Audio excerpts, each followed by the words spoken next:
And hello, my sweet Netherlings. Welcome, welcome. Come on in, one and all. Sorry I was a little late starting. I gotta be honest.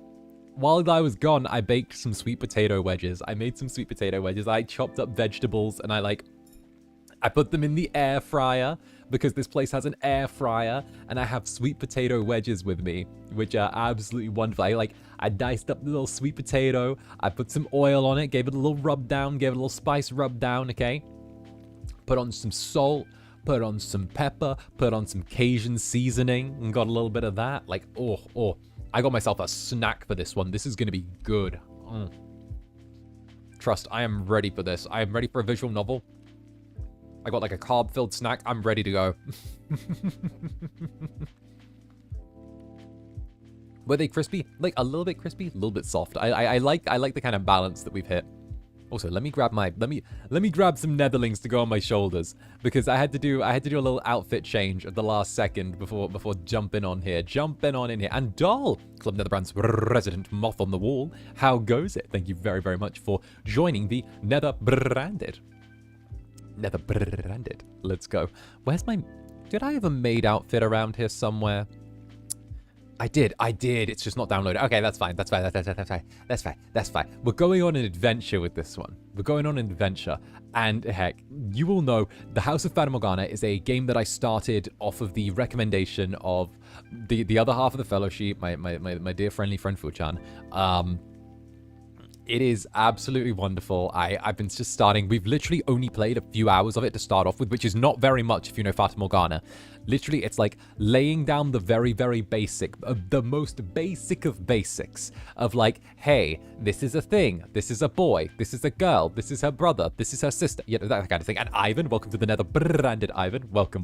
Netherbranded. Oh, I gotta do that. I ain't even gonna lie. Storytime Sunday worthy. I see you. I see you trying to sneak Fata Morgana into the Storytime Sunday slot. I see you. Don't think I don't see that. I see you trying to get Fata Morgana into the Storytime Sunday slot. You want that consistent Fata Morgana. I see you there. I see your scheming little netherling. Don't think that I don't.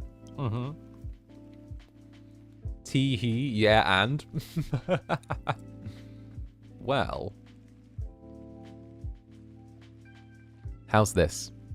When we finish Baldur's Gate, because we're not too long off of that if we're doing the because we're not doing the perfect ending, and we're doing a Astarion's thing, but once we finish Baldur's Gate, then that does leave the slot open. And I mean, if I've not got my new PC by then you know. Your voice acting is fantastic. You know the weight of my heart. Complimenting my voice acting, cheeky little devils. It's to be fair though, right? The characters do end up sounding how they look how they sound, if that makes sense. They have that thing where they just look the way that they think that you think they should sound. It's interesting. Like you know, it's like the little sister being very. Whatever the fuck she is, I don't even know what to call her. A creature. She's that kind of creature. It's a wild one. But either way, I really, really like the House of Fata Morgana. I think that it is a wonderful game. I'm yet to sort of like feel disappointed by any aspect of it. And honestly, I just love visual novels. I think that like getting an engaging visual novel is a really, really hard thing to do. So the fact that Fata Morgana has managed to be consistently interesting to me and is worthy of sort of like having memories worth inspecting is, memories worth inspecting is like kind of a huge win in my book. Because often I like visual novels, but I find it hard to be reined in by them, you know? It's difficult to be consistently brought in and just sort of like maintained almost. It's very difficult to sort of have that attention span refreshed over time, you know? So for sure, like Fata Morgana being as it is something that's really, really good for me. And the fact that it does keep consistently like adding to the story, and the story is like reasonably dark as well and peppy, and I love a good dark story. But at the same time, it doesn't feel so dark that it like mires the content of the entire story overall as well.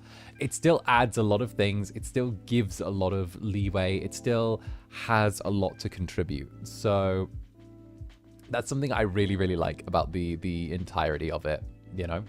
It doesn't force anything. And it doesn't ever really feel forced in terms of like the content it provides, which I really like. Yeah, it's not edgy. Exactly. Like, you know, there are times and places to be a bit edgy.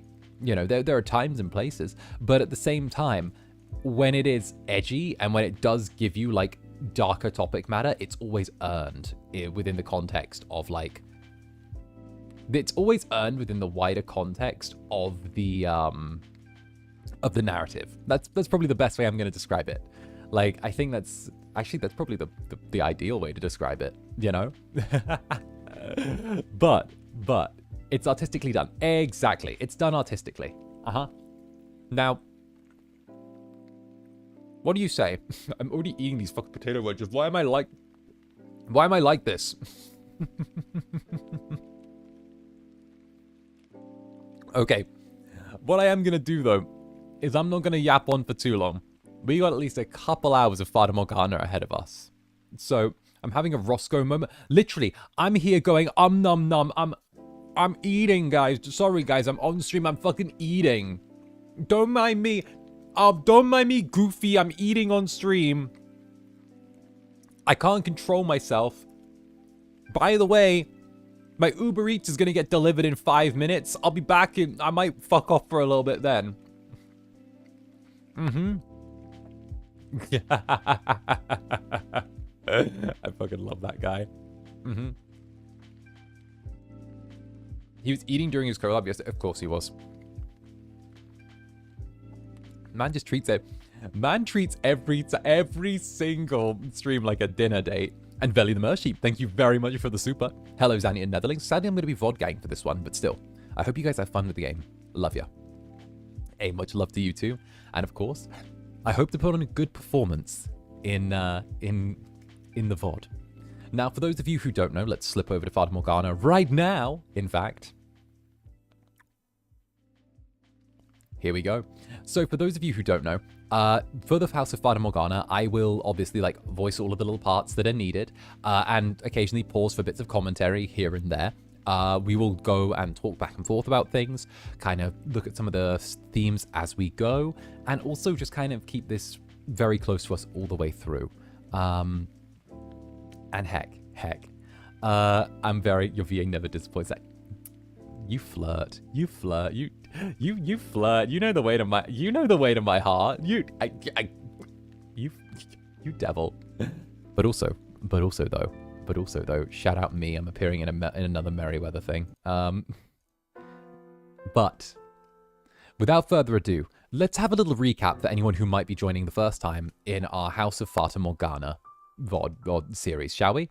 Just as a minor recap, in case this is of interest to anyone, or maybe you need a little refresh of where we picked up last time, what we're currently looking at, what we're doing, where the general direction is, and what's happened in the story so far. The story is this.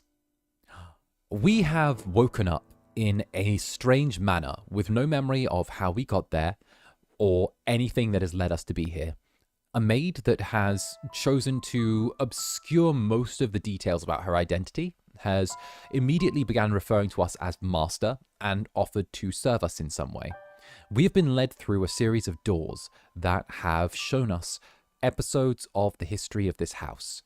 In one of them, we've been taken back to what I believe is the 1490s, where two siblings are engaged in what is somewhat of a household drama.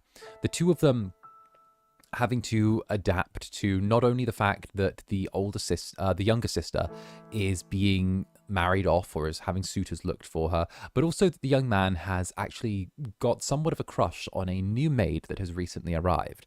What is interesting about this story is that the maid that is guiding us through and has helped us when we first awoken in the manor is also making appearances in the story itself and appears to be rooting against our brother and sister, the protagonists in this space.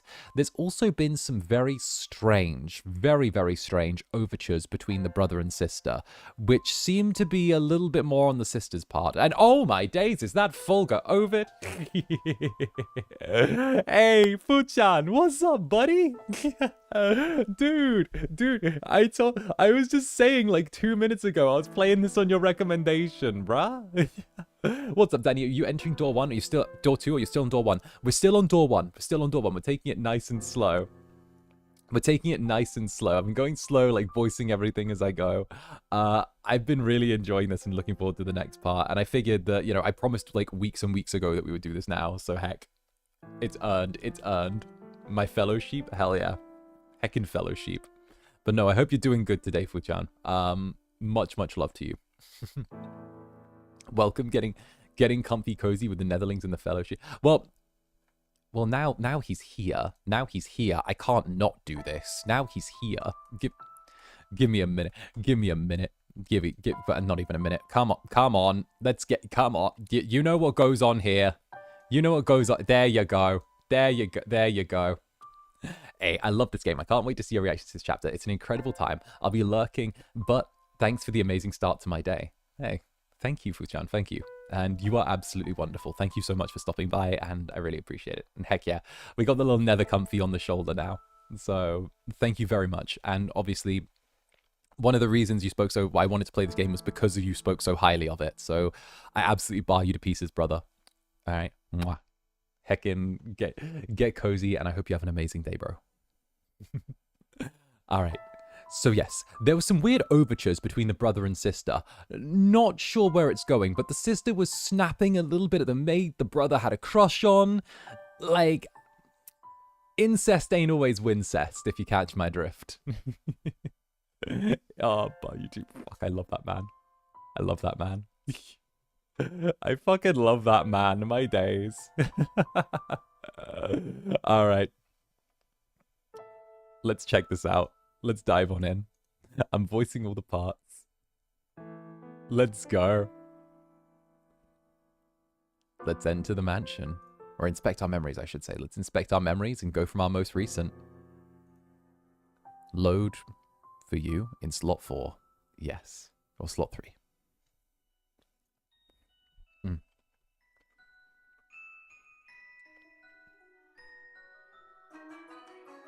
Slowly but surely, time trekked onwards. Everyone working towards their own individual goals. Each early summer breeze that blew through the garden was like God's hallowed breath carrying the flower's fragrance in through Rose Manor's windows.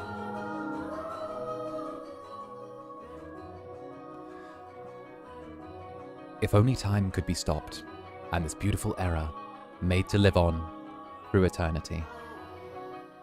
There we go, just fixing the volume now. There we go.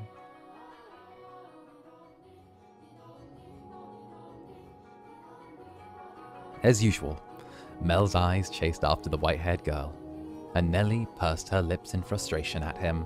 Nell, that was our boy. Nell was the brother. Nell was the one who had the crush on the white-haired girl, who's like the maid. And Nelly, Nelly was the sister, and she's got some weird negative vibes going on. I don't know. She's given me some vibes that I want to have her stay a few feet back from me on. But she was still rather docile. Even taking into account how self-centered she behaved, how fickle her temper, Nelly's fits were still no worse than a playful kitten.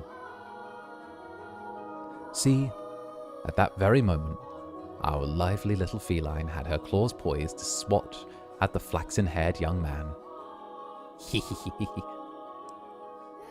Mel, you promised me. Or have you forgotten? I haven't forgotten. I'm just asking if we can go another day. Another day? This isn't something that happens every day. I've been looking forward to tonight's performance for so long. But there's nothing I can do about that. We're having a gathering at the priest's home tonight. Several high-ranking officials have come up from the mainland just for this.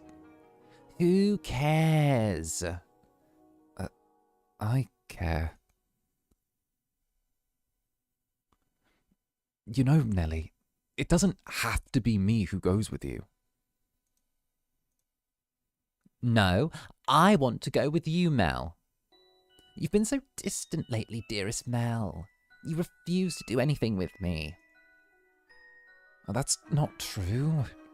Tell me, if you can't go today, when can you go? When will you be able to go willingly out with me? And when will you be willing to play cards with me, to have tea together? I can't make any promises. I have things to do, obligations. And Nelly, you're almost an adult yourself. Stop acting like such a child. I'm not an adult yet. I'm still a kid. Oof. Oof. Oof. I don't know. I don't know about you, Netherlings, but Nelly really does give me red flag central. Like my days.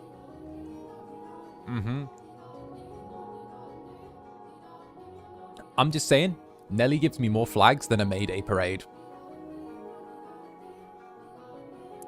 Wasn't she just at a ball for the suitor? Exactly. Also, shout out also, I picked like the most like entitled British girl voice for Nelly. Because it needed to be done. It needed to be done.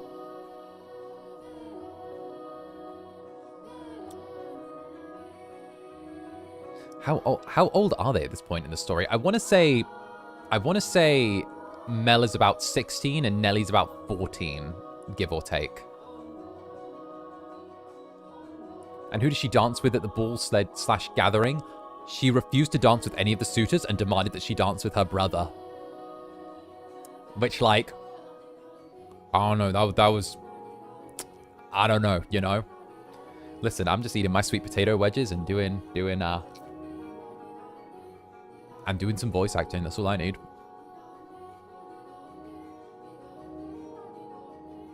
$18 for Mel and $15 for Nelly. Oh, okay. So they've... Oh, yeah, because it's been a year since the start, right?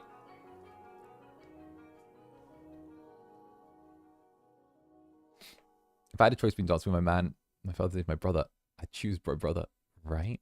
And sips tea side-eyeingly. I love that. If it means I don't get to play with you anymore, dearest Mel, then I don't want to be an adult. But Nelly, you can't. Lady Nelly. Oh, wait. Lady Nelly, the master wishes to speak with you. Father does? What could he want? Go on, Nelly. You can't make father wait. He's very particular about people keeping their appointments. Yes, he is. Unlike you, dearest Mel. Girly Pop's such a red flag. And what's got her in such a foul mood? Okay, this is the maid. This is the one that's talking about that is like in the future with us, but also in the past in the stories. So we're trying to figure out, like, why is she in two places at once? What is the deal? How is she able to do this? Because she's doing some weird stuff.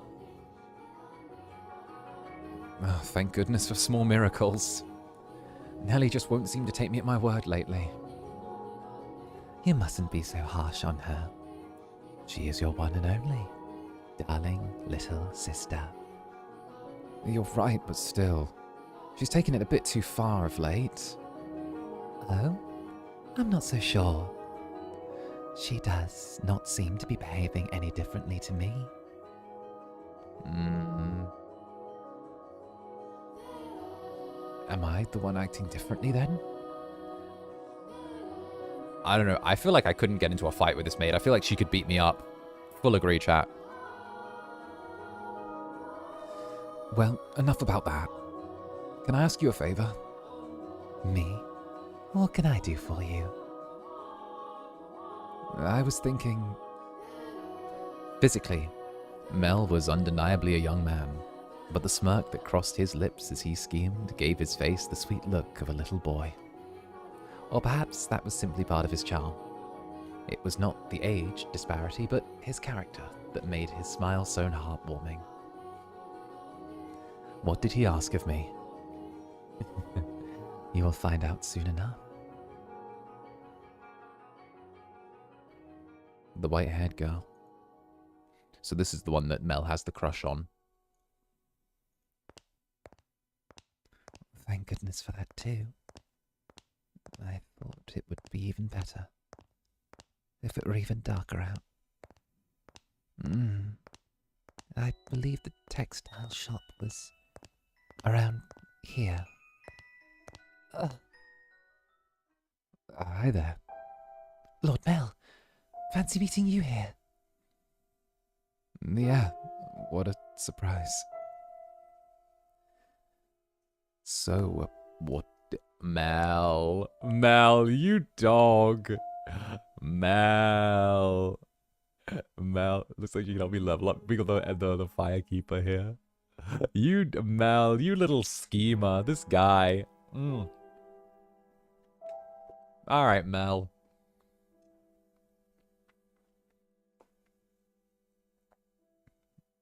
So, what do you say we go on a little walk? Since you're sensitive to sunlight, we can keep our eyes out for shadowy areas as we go. And if you feel unwell, just let me know. I was sent out on an errand. Don't worry about that. Come on, follow me.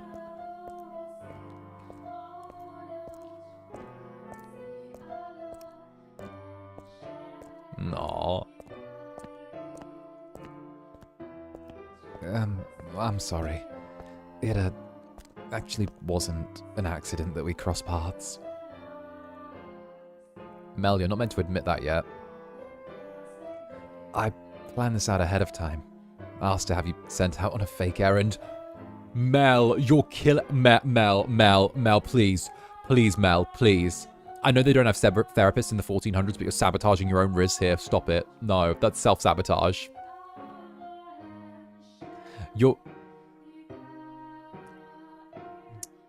It feels like I'm always on alert back at the mansion. I can't relax in my own home.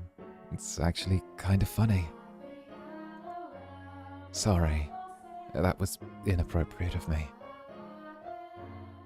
I just thought, since the sun's mostly blocked out, it would be alright if...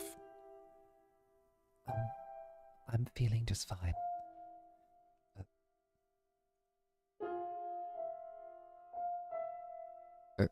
Of course, I get her out of the house and I can't even think of a thing to say to her. Hey, Yes? have you settled into life at the manor? I have. Everyone has been such a big help. That's good to hear. Indeed. This is so awkward. Also, I love the music in this game. I love it so much. This has actually made it onto my playlist. This song that's playing right now, it's actually made it onto my playlist. So, Yes? Nelly told me that she had you help redecorate our room some time back. Yes. That was shortly after I arrived. What of it? Yeah, that day Nelly told me that you don't, I don't. Never mind, sorry, it's not important. It is important, but I just can't ask how she feels about me. That would make it sound like I... sound like I do. Don't I? Lord Mel? Oh, sorry, I had something on my mind. It looks like it might rain today. The weather usually gets better as summer approaches, not worse like it has been. It won't be a heavy storm, though. No? The wind is too gentle. You can tell from that? Vaguely. But yes. That's, That's impressive. I often leave the house unprepared, only to find myself sloshing back in the rain. You laugh a lot more than you used to. Do I? There you go, Mel. There you go. That's your line of thinking that you need to go down. Uh-huh. Good on, lad. Well, love your voice acting. Why, thank you so much. See, now he's got it. Now he's starting to get the vibe. Yeah. And I like that. You look better with a smile on your face. A smile suits Lady Nelly far more than I. What? Her smile and your smile are completely different. Also, a smile suits you as well, Lord Mel. Do you really think so? What am I supposed to do in the face of a smile like that? So, Yes? knowing her, if I ask if I'm imposing, she'll say no without hesitation. Trying to convince myself it isn't going to get me anywhere. Hold on a second. I never did get you those flowers like I promised. There was a single white rose blooming in the garden. I was planning to give it to you, but they had disappeared before I got the chance. So, I'd like you to have this. It's not a real rose, but it won't wilt either. Mel was holding up an ornamental white rose. It was an impressively detailed replica of the real thing, crafted by an incredibly skilled artisan's hand. It was, I imagine, made by the same craftsman from whom Mel had ordered Nelly's birthday necklace. The young man, who but a handful of days earlier had said he had no sweetheart, had come to commission a present for a girl. The master of the shop must have been quite surprised, or perhaps it had given him a good laugh instead. It was from this moment that he so desperately sought time together with the white-haired girl. Aww. Okay, but again, if we're talking layers here, I do think it's a little bit interesting. I know that the amount of craftspeople would have been very limited at this time, but it is still very, very interesting that he got both his sister's and also his crush's present from the same place. Like, I don't know. I feel like in Nelly's POV, that can give a few mixed messages there, you know? That can definitely,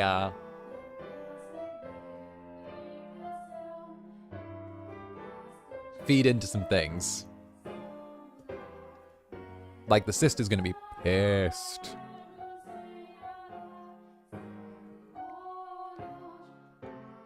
Oh, I don't know what you like, so I had to base it on my sister's tastes.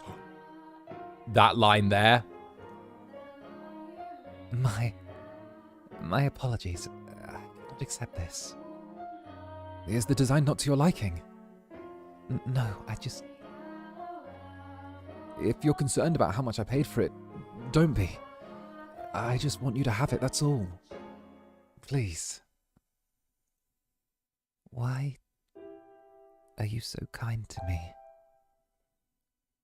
Why? Because... I'm sorry, I can't accept it. A clear glint of frustrated panic was visible in her red eyes. There is not a girl in the world whose heart would not flutter at the sight of the sparkling rose accessory. But her reaction was far from delight. As a matter of fact, there were traces of fear and apprehension in her countenance. I beg your pardon. hold on! With a look of distress on her face, the white-haired girl made to run off, but Mel grabbed her by the arm in the nick of time. At least, tell me why. Is it because you dislike me? I never said...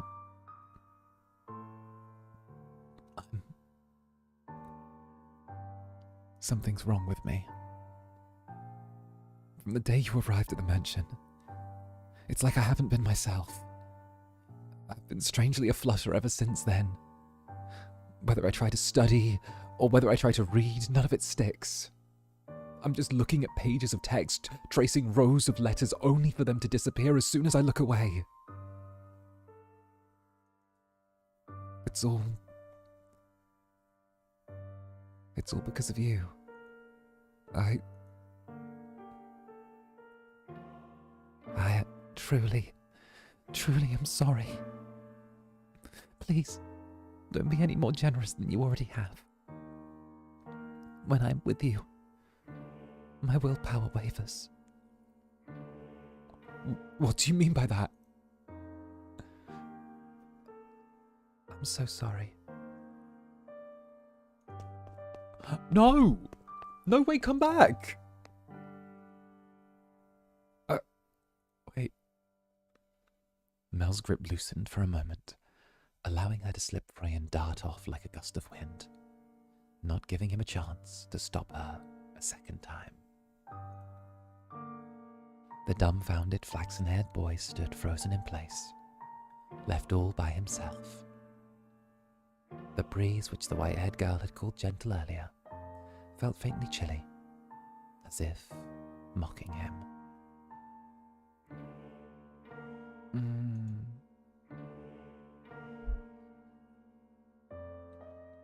It looks like she's even less fond of me than I thought. God, I'm crying. I'm pathetic. Oh, no. There's something else at work going on there.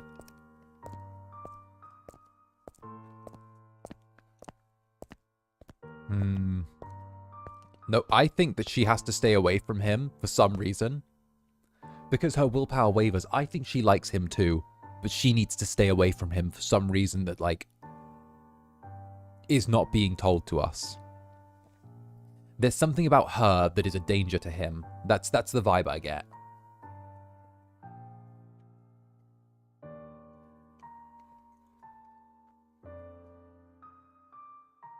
Like, even beyond the impropriety, the reactions feel so life and death, you know?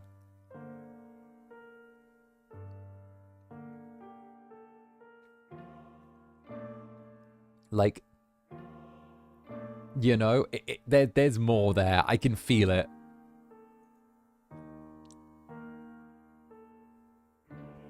Well, if it isn't Mel, what might you be? Are you crying? I'm so pitiful. I'm sorry you had to see this. Think nothing of it. I passed by a girl a few moments ago. She appeared to be rather distressed as well. Did something happen between the two of you? I wasn't good enough, it seems. Not good enough. That was the new maid I was telling you about before. I was, it's like you said, Father. I was keen on her, quite. Enough to bring me to tears like a miserable child.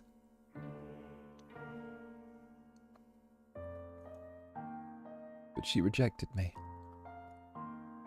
I don't even have what it takes to be a stand-in prince. Mel.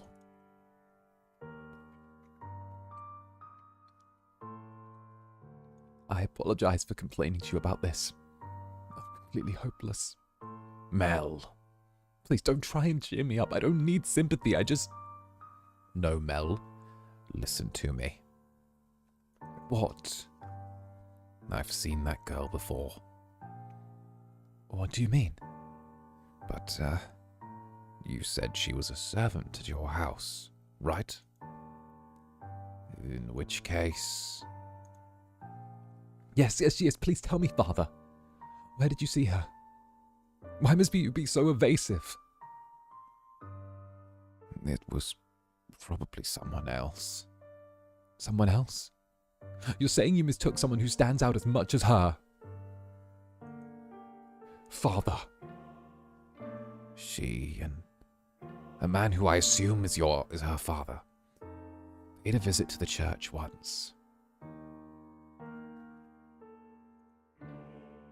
They came asking for food, their clothes in tatters. The two were emaciated. I don't think they were eating daily. What? Wait a minute, are you saying... She's a beggar? But Father said she came from an esteemed house.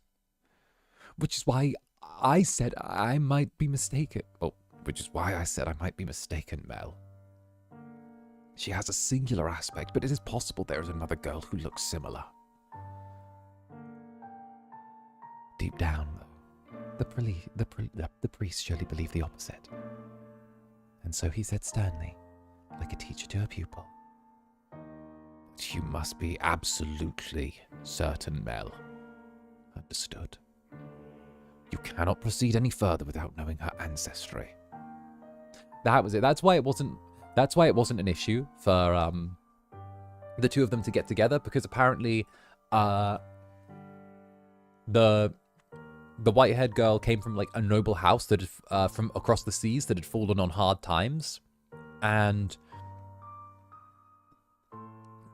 she had asked to be taken in as a maid to there. So technically she's also nobility, but like nobility from another nation. But nobility from another nation that had hit a rough patch and was trying to get itself pieced back together. So,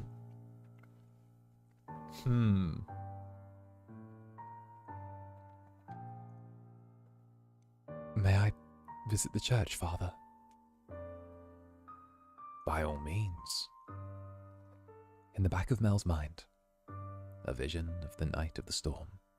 The night of the white-haired girl arriving at the mansion was surely replaying. She'd been wearing little more than rags covered in grime.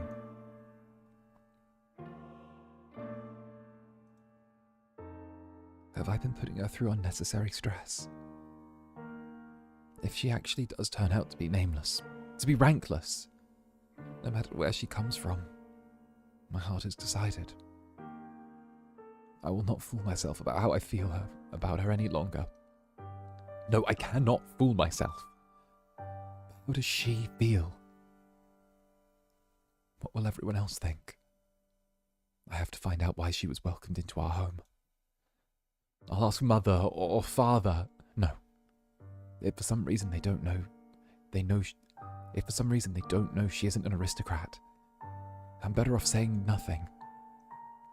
But if they don't, then does that mean she's been lying to us? And to them? I have to find out. This time I must get answers. No, absolutely not. You come back here, the first thing you say is that. I hate you, Father. I will not stand for this. Ugh. Why? Why would he just suddenly throw that on me? He didn't even ask for my opinion. No, I won't do it. I'm fine with the way things are. I'm just fine. Oh, dearest Mel, I need your help. I don't want to get married. Oh shit.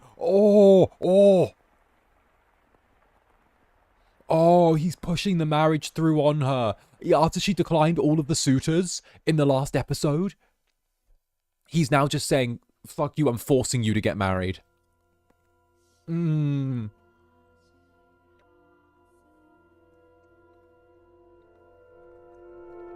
Oh, this is going to end badly for everyone involved. You can all tell.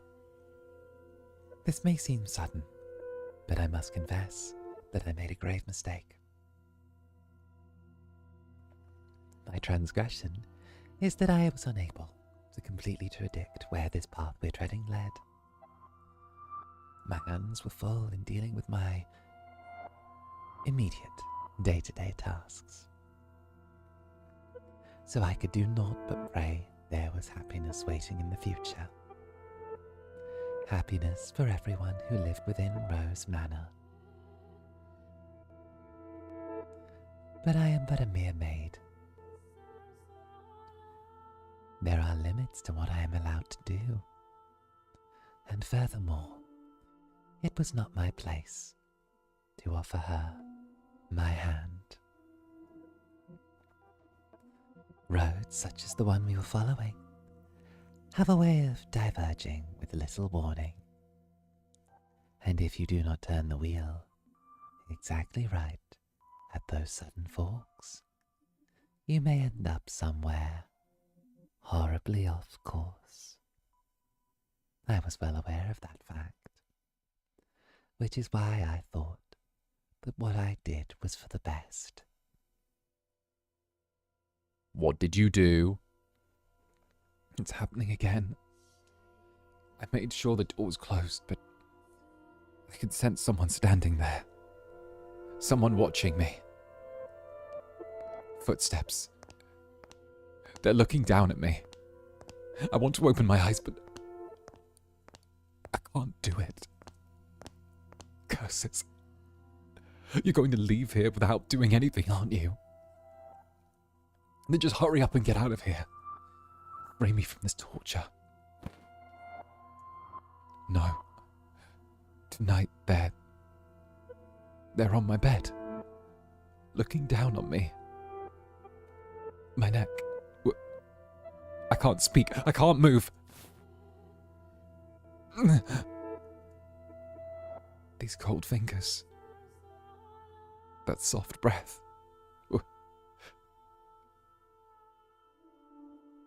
Why? I can't move my body. But that's not important right now.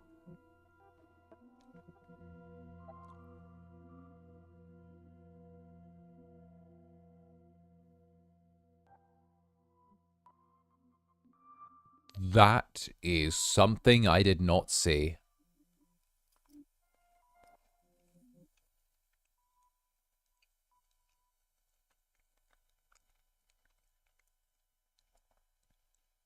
You smell of roses.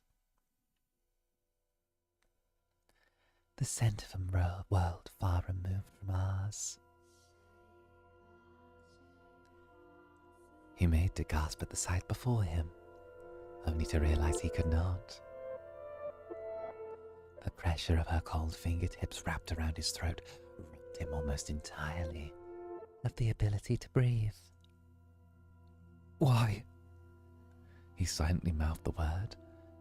For that moment, at least, her melancholic ruby eyes were focused wholly on the flaxen-haired young man. In them glowed a faint flicker of willpower, and continuously burned agitation that roused her to action. I told you, stop being so kind to me. Why? It will all be over soon. Please, don't make any noise. Why? To put an end to this family. You were my only... Why are you shaking? What? Upon hearing Mel's words, the strength drained from her slender fingers. He had not been questioning why she would do such a thing. There was, of course, a trace of bewilderment visible in his eyes.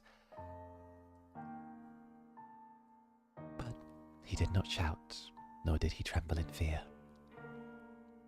He instead expressed concern for the young woman, who looked like a cornered rabbit. I'm not shaking. You are. I can see it. As he slowly regained his breath, Mel's voice grew. Conversely, the red-eyed girl grew progressively more faint and raspy. You're not doing this because you genuinely want to. There's some other reason. This is what I desire. Have you been to my room before?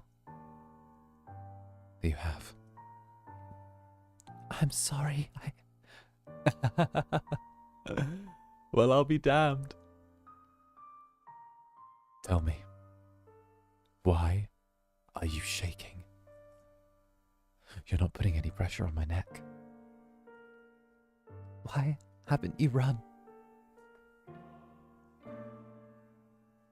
Because I cannot fathom why. Because I cannot fathom why you would do this. So I'm not afraid. Do you hate me so deeply you want me dead? Do you despise me to the point you'd be willing to take my life with your own hands?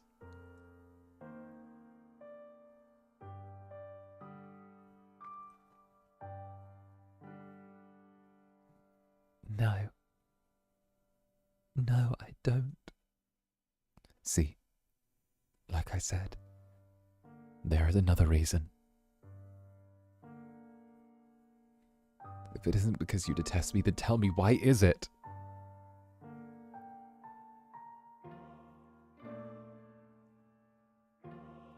I'm sorry.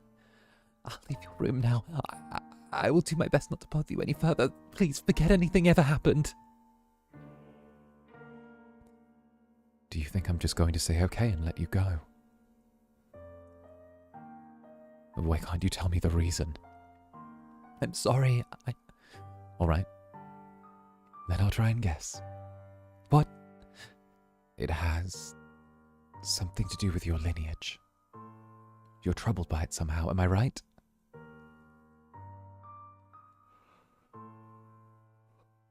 I thought so. How do you know about that? The priest of the church told me he'd seen you before.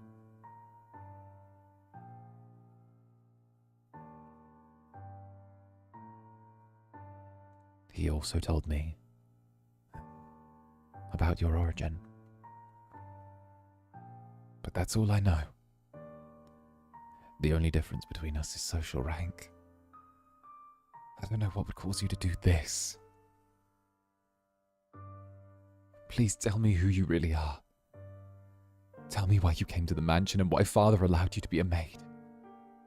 I haven't said anything to Mother or Father. If you're hiding the truth from them, they still don't know. But I want to. I won't get mad at you or have you punished. I'll even swear to God if you'd like. I want to be the prince who whisks you away. I want to be like the prince who rescued the girl from the dark mansion and showed her the world. I know I'm not that dependable, but I want to help you. Why? Why do you show me such compassion? Why do you treat me like this? I have my hand around your neck. Why? I thought it would be obvious. Or have I not expressed myself well enough? I love you. He finally said it, and it's at the worst time. Well, maybe the best. I'm not quite sure.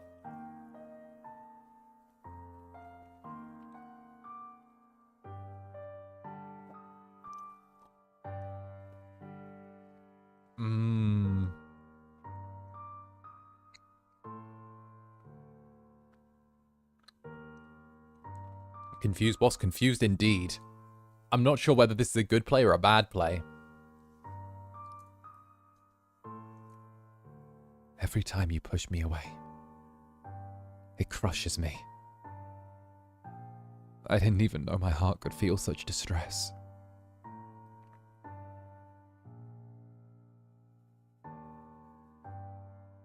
If you dislike me, and don't want to be with me, then, well, I'll just have to live with that. As much as it may hurt. But if you have some other reason, some weight on your shoulders that you can't share with anyone else, tell me. I want to help you. There are other options. Things we can do about your... No, that's not it. I've tried to hate you so many times. So yes, there's more to it than just social status. But I can't do it. I couldn't make myself do it. What do you mean? I've had so many chances, but I couldn't do anything.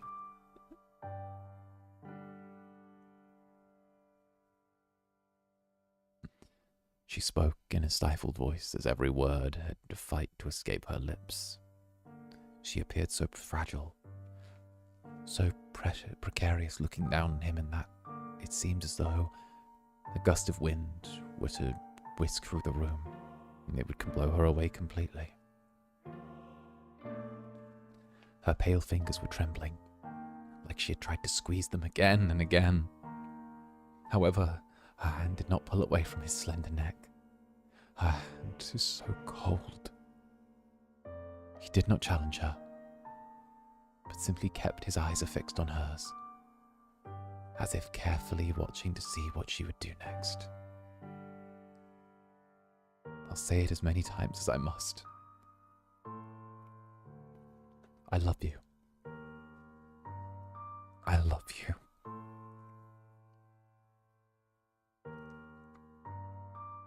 And I wouldn't be able to accept losing you without knowing anything.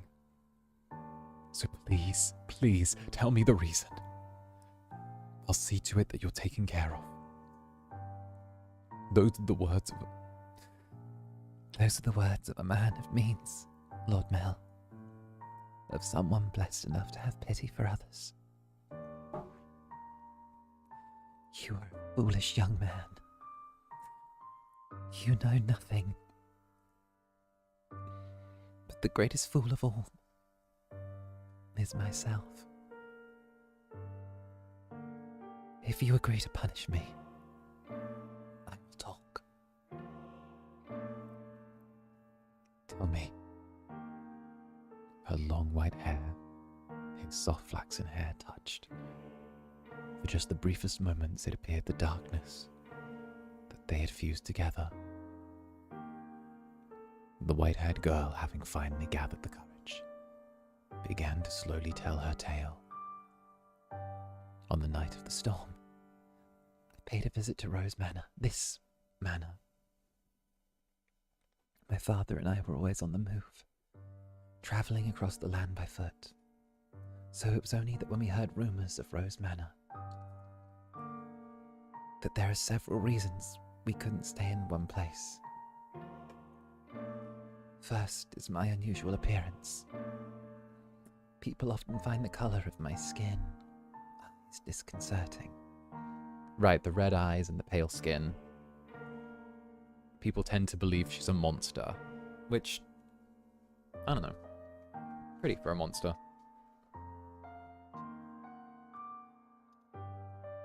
After living in one place for so long, unsettling rumours would begin to spread, forcing us to leave. Another reason was my father's line of work. He painted pictures for a living, but he had trouble finding a patron, so he had to work day to day.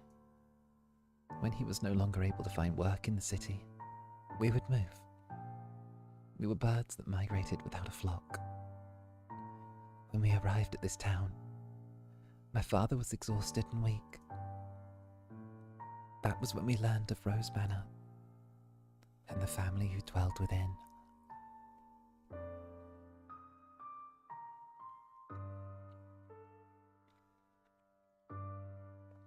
Rhodes is a name my father could never forget. He was, long ago, a painter in service of the Rhodes family. Hold on. Your father was an artist here? Yes. It was before I was born, so you probably don't remember, Lord Mel. So, you knew about us before you came here? For just as long as I can remember, I've known the name Rhodes. My father was chased from your house just because they didn't like something he painted. Oh. Oh.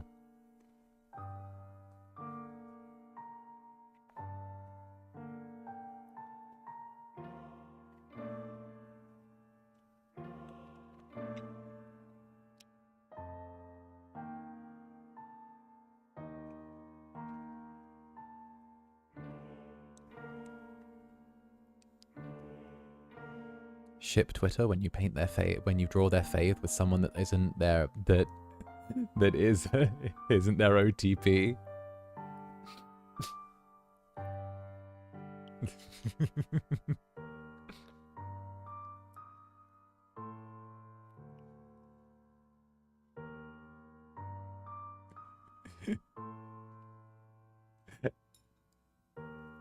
And hey, Spades, thank you for the super. I'm being legally obligated to touch grass, so I'm vodgang from here. Here's hoping things work out for them. Bye, Zanny. Bye, Netherlings. Mwah. Hey, mwah. Thank you for coming by, Spades. Heck yes. Let's go. Let's go. Cheers.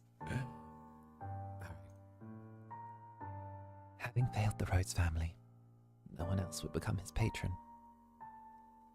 Just as a good reputation spreads, so too does a bad one. Branded once as a failure, no one will take you in, ever again. You nobles throw your parties and spread your gossip about this painter or that sculptor. The rose you tried to give me is an example of that. It was certainly crafted with skill, but the jeweler is only known because some aristocrat spoke highly of him. My father's paintings were no less skillful.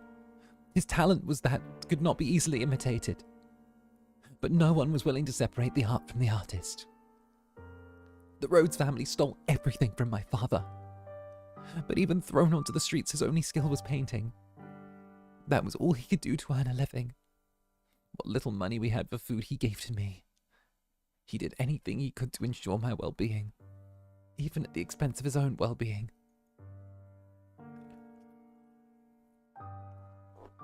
My father passed away in this town. Up until his last breath, he was only ever concerned about me.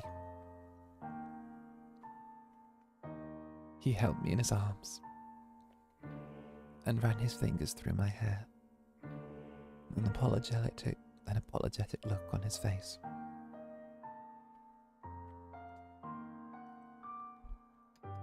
If I had a normal appearance, I'm sure life would have been much easier. He was always telling me how sorry he was for making life so hard, even though it's not his fault I look like this.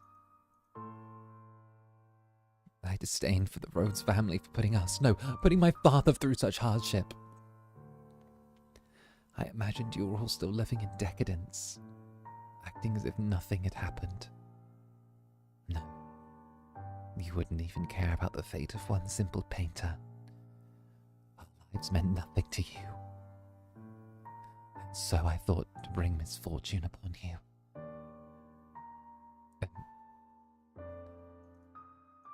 And that's why you tried to kill me?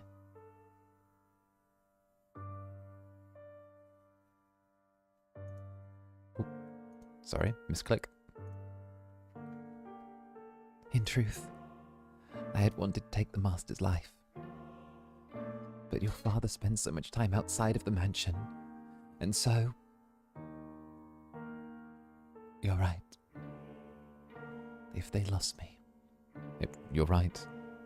If they lost me, it would put my family in a very difficult position. That is the whole of my tale. Now you know about my father, and how I feel about you. Having told you of the blackness in my heart, I cannot go on living like nothing has changed. Please give me my punishment. Why? Why would I have Why would you have me put the one I love through any more misery? I am not fit for your affection. Not only because I am not an aristocrat, but because every time I spoke with you, I did so holding this darkness in my heart. Does that not unnerve you? In the end, it was my family's actions that caused you so much suffering. Would that your father's still alive. Perhaps I could have done... Oh, would that your father was still alive. Perhaps I could have done something. I'm sorry.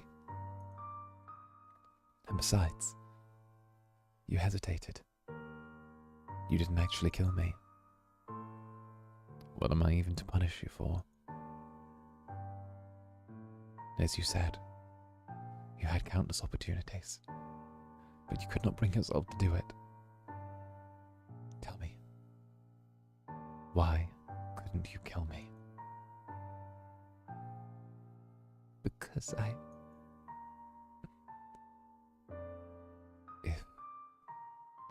If it's because I've given you enough reason to have even the slightest bit of interest in me. Nothing was as I envisioned it. What? I assumed the residents of Rose Manor would be cold. People who believed that wealth and rank mattered above all. But on the night of the storm, the mistress was the first one to extend her hand to me. I arrived at the manor disguised as a beggar. Actually, disguised is not the right word, as many nights I only survived on the generosity of others. The mistress did not send me away when she saw me. Quite the opposite. She took me in as a servant. So that was Mother's doing. I could scarcely believe that she would invite a stranger into her home, that she would treat a stranger with such compassion. I thought perhaps she knew who my father was. But I had never met any of you before. And the mistress continued to treat me with kindness despite my disquieting appearance and the darkness in my heart. In time, I began to grow less and less sure of myself.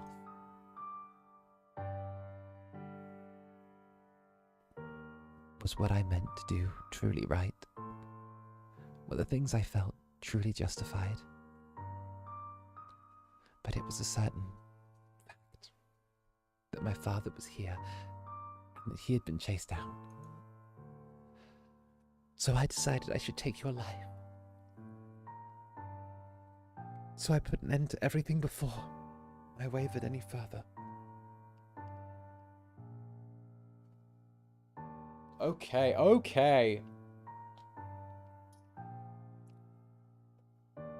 Give us a second to process this. This is a lot.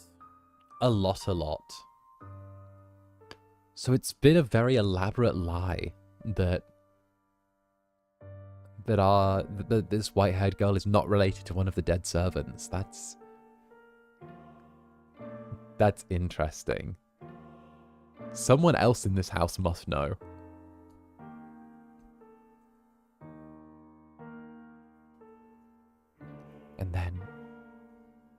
And then?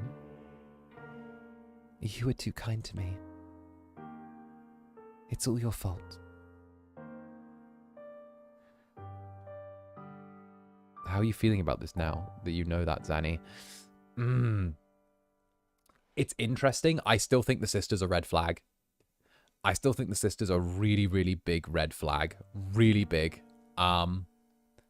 I don't know, something about that whole situation, because the sister's being pushed into a corner, right? And we'll have a little break to talk about it in a second. We'll finish this particular scene, and then we'll breathe down for a second, and we'll talk about where I think this is going, theorize for a bit, and then dive into the next scene. It's all your fault. Because you laugh with such affection.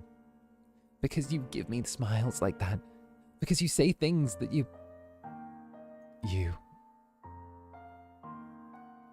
I'm sorry. No, don't apologize. I'm so happy to hear that. Despite the unusual circumstances. Please, don't say that you want to leave. Don't ask me to punish you. I couldn't do anything for your father, but at least allow me to do something for the daughter he cared for so deeply. You are far too kind-hearted. I'll be happier with you around. You can become a real aristocrat.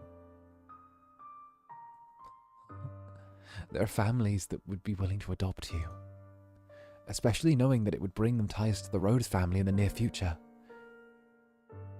Are you saying... As long as you're okay with that, of course. Bro is just proposing marriage? Did bro just openly propose marriage while she was midway through strangling him?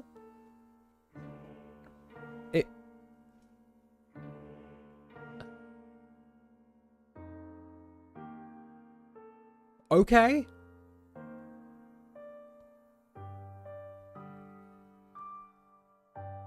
Hey.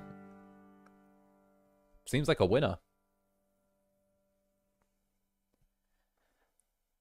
I don't understand. How could you possibly say that? I have my hand around your neck even as we speak. It seems reasonable enough to me. I'm desperately looking for some way to not have to lose you. But I couldn't. I don't know any etiquette or social customs. How could I? You can learn all that. You're pretty and naturally graceful. You'll do just fine.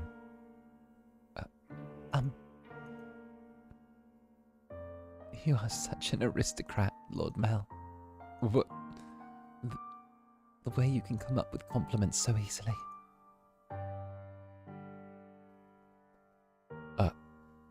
Only for you. Nelly says my poetry has as much charm as a dissertation. I don't understand theatre. It puts me to sleep. You laughed. Thank goodness. Keep smiling. You don't have to stop. A smile on your face is a smile on mine. No matter how deep the darkness has taken root in your heart, it can always be removed.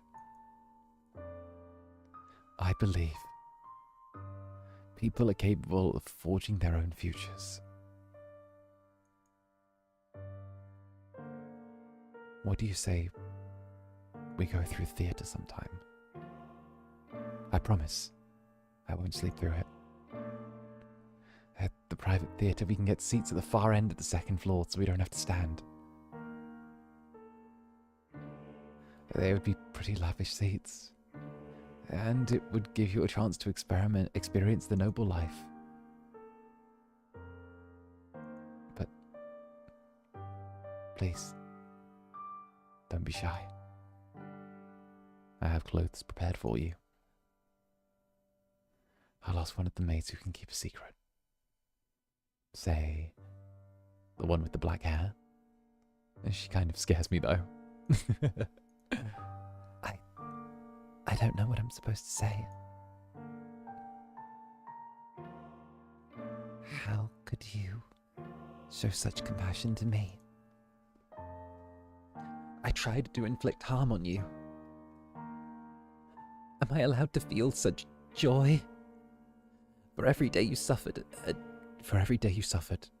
a day of happiness. That is how it has to be. So stand by my side. He softly whispered the girl's name. For several long moments, her lips trembled in trepidation. But in time, she squeezed them together and made a smile. He wrapped his arms around her, unbelievably slender, frail frame, holding her tight in an affectionate embrace. Mel approached me the next day. He explained to me the course of events, and then asked me to dress her up more beautifully than any other noble girl had ever been before. A. Micario, thank you for the super. Did you know ladybugs went to space? I didn't know that, not in the slightest. Do tell.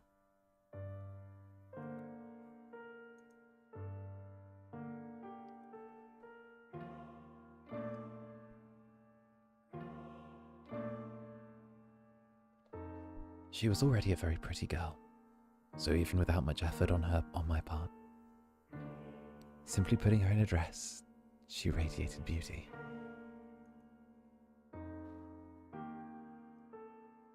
I was quite partial to her smile, so I agreed to help, thinking that if it would lead to their happiness, I could not ask for anything more. I never anticipated what would come next, though. Perhaps my hopes were unreasonable after all.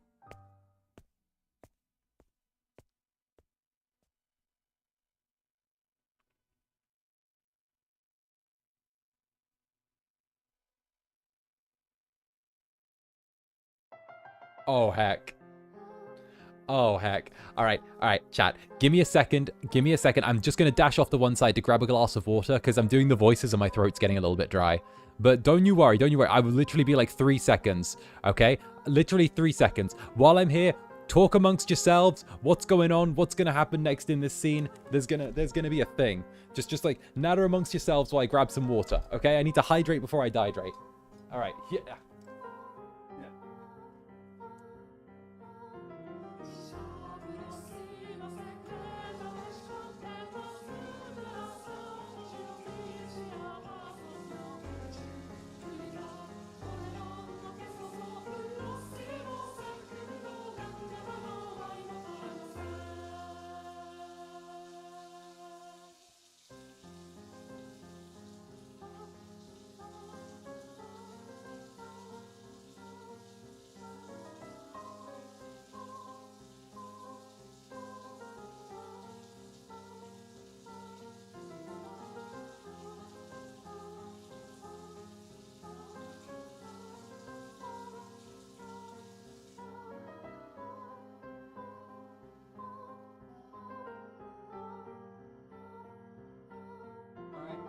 Here I come. I return. I return. Here. Here. Here we go.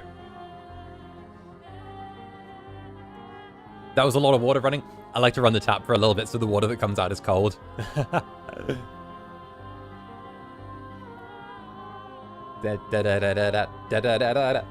Also, this music. The music, though. Wait, start that again.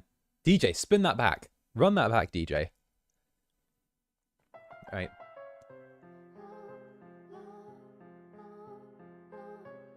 Wonderful. Okay. Nelly. It's Nelly time. Arthur. Now, Nelly. You love the theatre, so don't look so cross. Nelly was out with a man other than her brother that evening. A rare sight indeed. And she was quite clearly in a foul mood. I will not stand for this. I should have to marry a man as disagreeable as Arthur. It's unthinkable. The young man at her side was Nelly's fiancé, selected by her parents. On any other occasion, she would have snubbed an invitation from any man who was not Mel, but she had little say in this matter. She was, for lack of a better word, forced to go out with him. Oh, and how furiously she had fought against it. She had shoved aside the Abigail trying to fasten her corset, locked herself in her room, and sobbed for quite some time. It required the combined efforts of several of us just to get her ready to be out the door for her date. Oh, come now. You could at least pretend you're enjoying yourself. Or do you want people to think that we don't get along? Do we get along? Well, I want to, for what it's worth. For what it's worth to you is my name, not me. Are you really going to be like that? I went out of my way to take you to your favorite play. The least you could do is be a little kinder to me. Now, what's it called again? Romeo and Juliet? It's been running for 6 or 7 years now. A family like yours or mine could pay to have a brand new script written. So why should we have to see an old play in a theatre full of commoners? It may be private, but even so, I'd rather just have a show put on in my estate. Stop talking already. Why should I have to marry someone like you? I absolutely do not desire to marry you. Whatever it takes, I will put a stop to this. I'll talk to Father as many times as I must. Please don't make such a scene. It's shameful. There are people around. Remember, you represent your family. Besides, our families are hardly strangers to one another. Try as you might, I doubt you can get rid of me. No matter what you say, you can't break this engagement. You don't... Your parents gave you too much freedom, and look at what a spoiled little girl you've become because of it. Goodness, you're going to be quite the handful.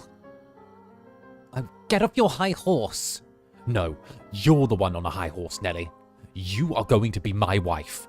The least you could put some effort into liking me. What happens when I take you to a social engagement and you act like this? It's shameful for the both of us. This is I'm just saying, I'm giving him the grossest attitude possible. I'm putting some venom into this man. I am putting some venom into Arthur. I want you all to fucking hate him. I'm giving him the most nasty, entitled interpretation of this I can.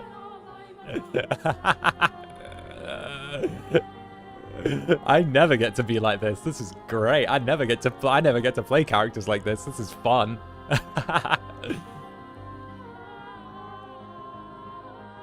This coming from someone who used to call me Lady Nelly. What's your problem? When you choose to act like a lady, then I'll call you that again. Goodness gracious. Put yourself in my shoes for a second. I have to marry a bratty little girl because it will help my family. How dare you talk about me that way? You're not a damn princess. Open your eyes. If you think talking like to your father will get you out of this marriage, you're welcome to try. I doubt he'll have it, though. Otherwise, you can just go complain about it to your friends. Oh, that's right. As far as I'm aware, you don't have any friends. Enough. As you wish.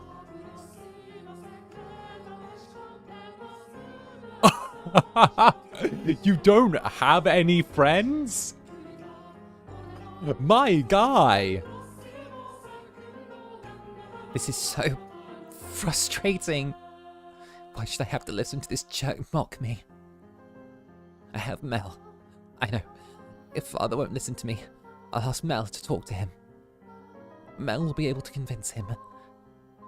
Come now, your favourite play's about to start. Maybe you should face forwards. Enjoy it while it lasts.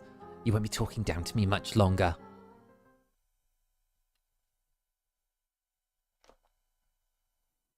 Ooh. You know, I have this feeling that Nelly's going to be pushed to doing something extreme. What? Is that? Wait, Nelly! Get back here! What is that damn child's problem? I didn't give her permission to leave. Father will be sure to hear about this. I can't have the roads making any more of a fool of me.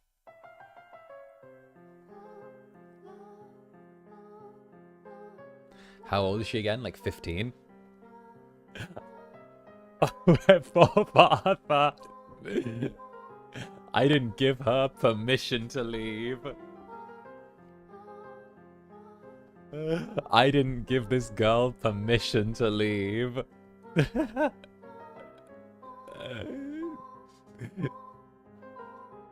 How old is Arthur? Arthur's like a grown adult. He's in like his if I remember right, he's in his like late 20s, mid 20s.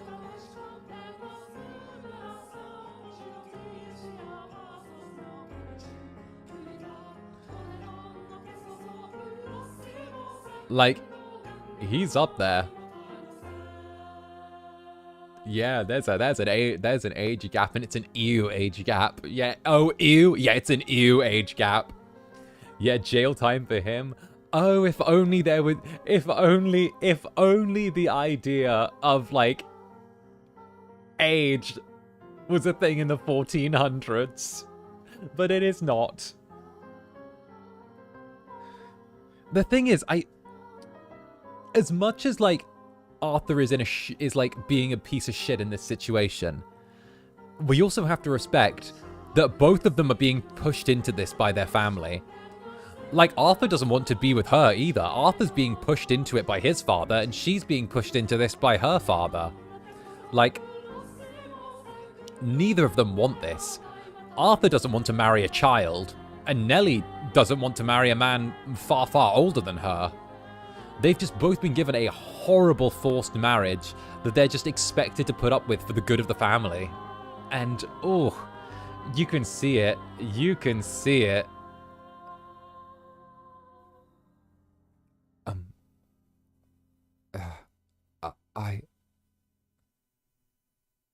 You're fine. Don't be shy. But so many people are looking at me. It's because you're gorgeous. No, it's because I look strange. I assure you that is not the case. It is true you have an unusual appearance.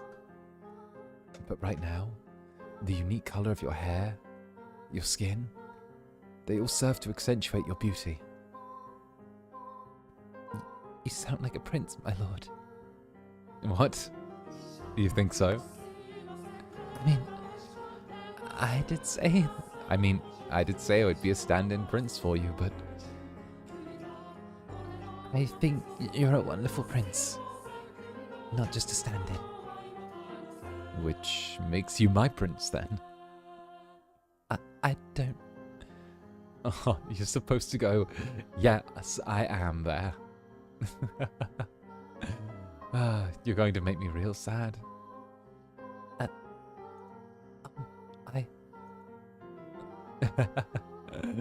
I guess I'll just have to keep working at it until you submit. Oh, hey, the play's about to start. What am I supposed to be doing? Nothing in particular. Just sit back and enjoy the show. Oh my, he did not take her to see Nelly's favorite play. True. There are layers here. There are layers. Oh. There are layers. But there is one thing. Yes.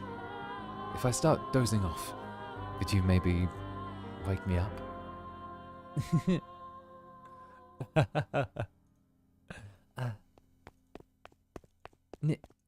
What? Dearest Mel. Nelly? Dearest Mel, where are you? What are you doing here? I asked her to join me. It's nothing to get worked up over. Oh, there is so much to get worked up over here.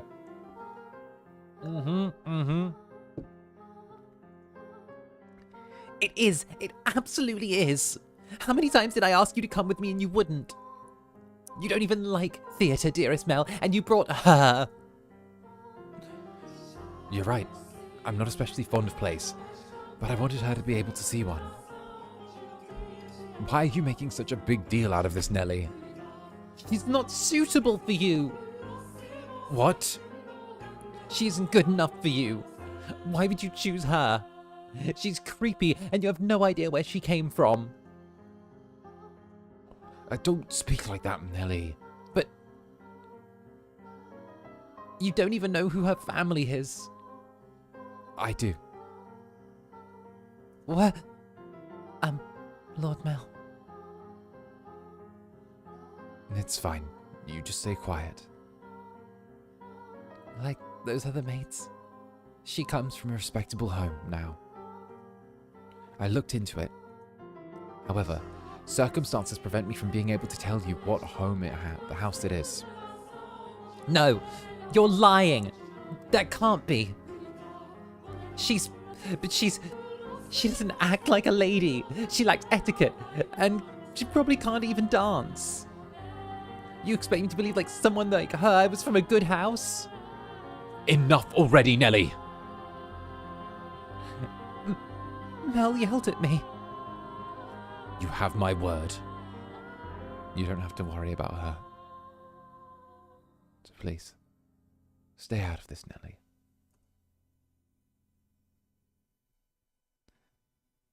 It isn't one of your businesses it isn't any of your business I spend time with her, is it? But, dearest Mel. You need to stop hanging all over me, Nelly, and find someone else to watch. Wait. What are you doing there at the theatre? Are you here alone? Yes, dearest Mel. About that, I have a favour to ask of you. I'd been wanting to ask you about this since yesterday, but I haven't had the chance to see you at all. Settle down, Nelly. What is it? Father had me engaged without consulting me. And he picked Arthur, who was disagreeable little... Oh, right. Oh, right. That. I already know. What? I heard it from Father. That reminds me. You didn't happen to show up at breakfast this morning. I see now. It was because of your engagement. Wait, he knew and he just chose to like glaze over it and not check on her? Okay.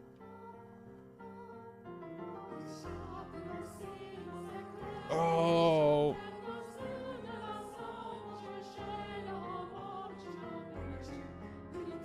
Why are all the men terrible in this? All the men are terrible and the women ain't much better. Like, it's bad. Dearest Mel. Is that who you're here with today? In that case, you should get back to him, rather than wasting any more time with us. You knew I didn't want to get married, Mel, so why? Why did you talk Father? Why didn't you talk Father out of it? Because it's your time, Mel. Oh, it's your time, Nelly. If there's someone else you'd rather be with, then, well, you can try pestering Father, but... You're the only prince for me, dearest Mel. You're a prince that always grants his princess's wishes. Doesn't he? I just want you to stay and say you'll do that for me, dearest Mel. Lady Nelly, you stay out of this. It's all your fault. It's all because you showed up and played your little tricks on him. I warned you about this rat, dearest Mel. She is not suitable for... I told you I've had enough already. Did he just slap her? Oh my god! My days!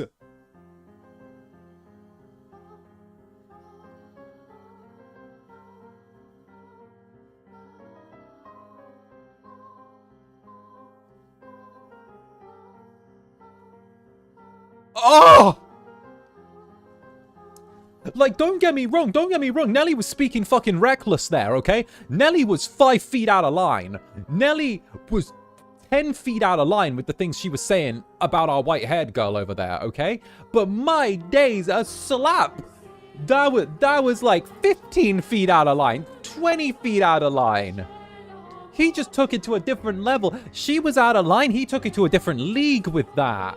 And in front of everyone in the theater as well while she's making a scene. Like, just bam. I understand, but I don't agree with mental having... I mean, especially the 1400s! Chivalry was still a thing then! There is so much to unpack here. My days, Dr. Phil would make a killing off of this. Ugh.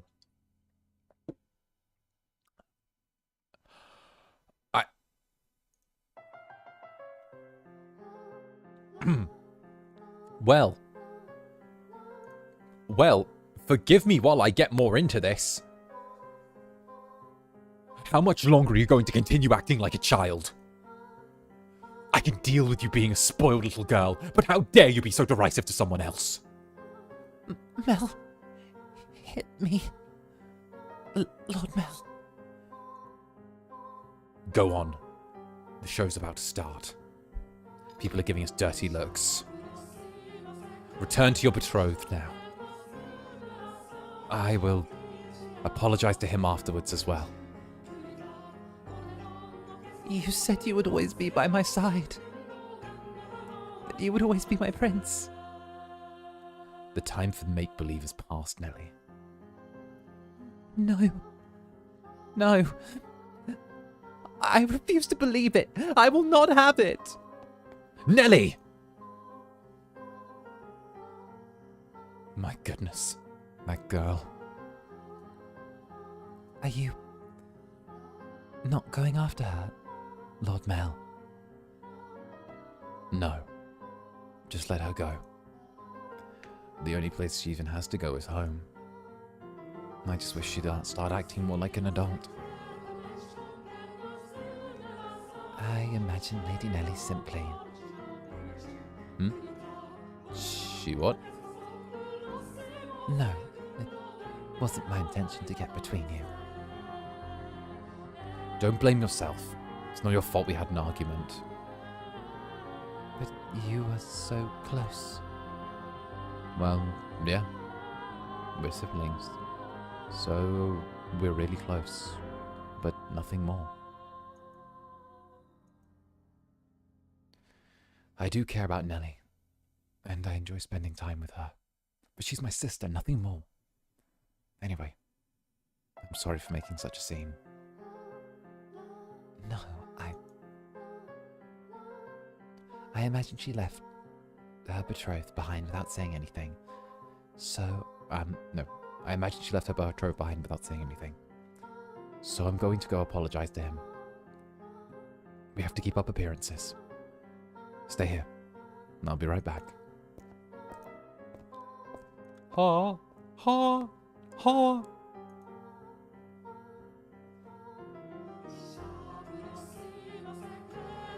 Master, what are your thoughts on the tale so far?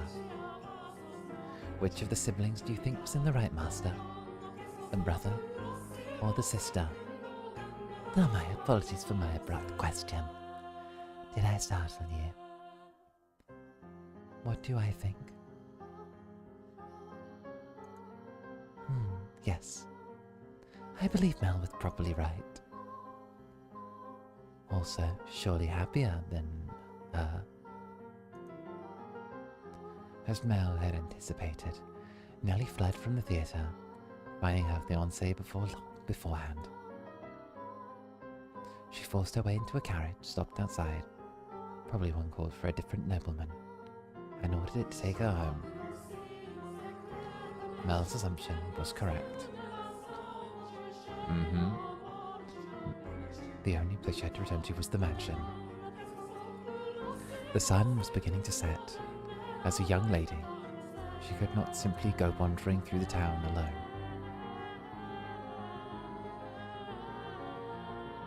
Nor did she have any acquaintances to take her in. Her world was, in essence, composed of two elements, her brother and her rose garden. Her world was, in essence, composed of two elements, her brother and her rose garden. They were the light of her life, at Rose Manor. She lived a very isolated existence.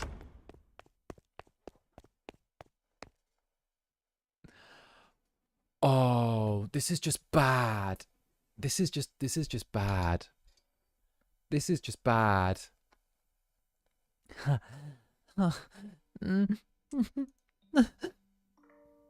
When she escaped back home, Nelly went straight to her room, locked the door, and began sobbing. The waves of her sorrow came crashing effortlessly over the levees. Tears streamed through the cracked walls of the dams, blocking her tear ducts. Why? Why won't you help me, Mel? Why won't you take my side? The decor in her room appeared blurry through her damp eyes. Memories of the day she had it redecorated played back in her mind with crystal clarity. She told me she had no feelings for you. That liar! That liar! She let her emotions run wild, breaking glass craftworks, silver plates, designed by famous foreign artists, flower vases, and all sorts of things. It was as though a beast had been set loose in the bedchamber. The vase she tossed shattered against the painting hanging on it, spraying water, porcelain, and rust. Or no, rust and rose. Bleh. Water, porcelain, and roses in every direction. It was the portrait she adored so dearly. Of her and her brother. And in what appeared to her like a metaphor for her life, the frame fell off its mounting and came crashing to the floor. Nelly darted over and scooped it up. The frame had broken and the painting inside was unharmed.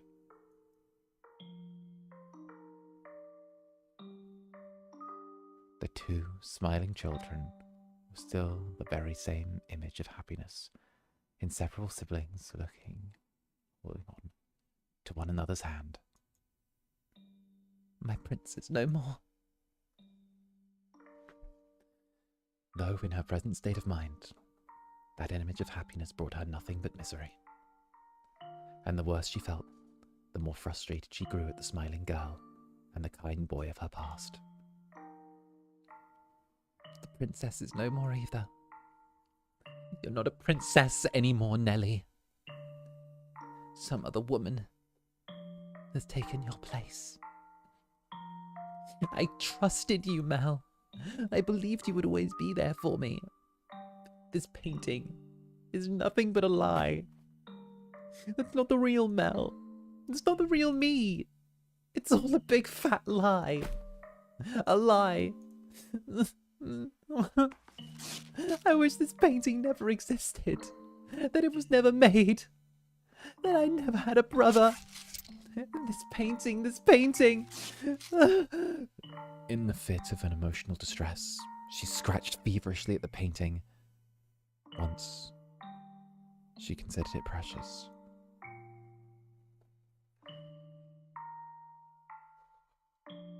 She put more force into her fingers than she, or perhaps anyone, might imagine she could.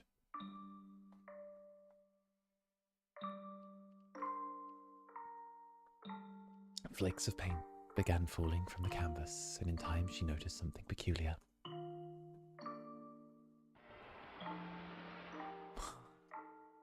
What is this writing? Something's hidden beneath the painting. Just a little more. A date. Why would that be hidden? What could it be for? Completed.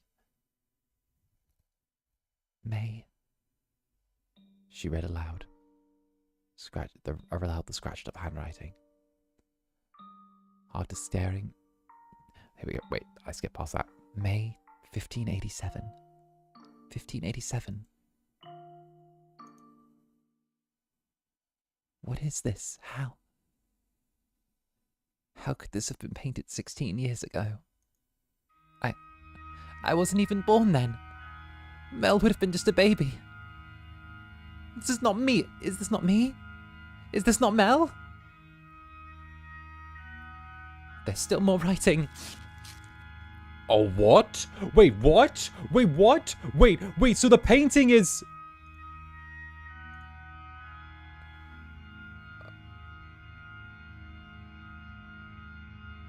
The painting's a prediction? Even as her clean pink fingernails were soiled with fragments of paint and blood, she did not stop. She was so overwhelmed by trepidation that she could not stop. She had a horrible premonition that something was about to happen. Something indescribable, incomprehensible. This is how I envisioned your son and our unborn daughter might look several years from now. Your son and unborn daughter. So this was a painting of the future. Then it really is of me and Mel. No, use your head, stupid. I'm only 14, 16 years ago. I would not have been even been inside, Mother. But then who is this? Who is holding onto Mel's hand? Who is that with my brother? More. There has to be more. Ow. Found it. There's more writing. I have to know. What is this? Calm down, Nelly. It's nothing to get worked up over, I'm sure. It's nothing. Calm down and read. There's nothing to worry about. If our unborn child...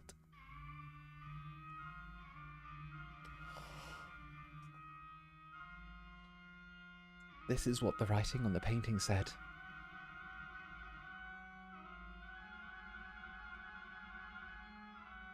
If our unborn child does not have your hair color,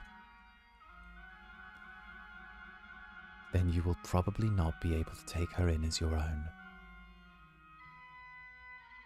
I will be punished and my life made miserable. And so I pray that this child might have flaxen hair.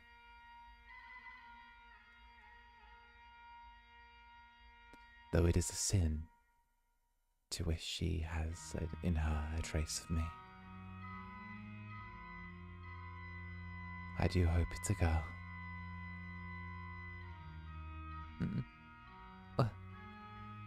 What am I reading? I don't get it. Someone tell me, what does this mean?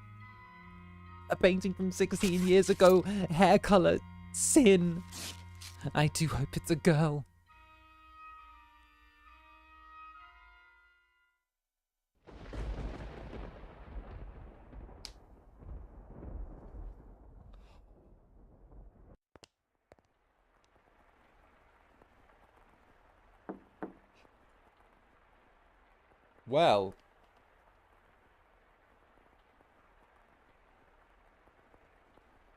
Well, that is a lot.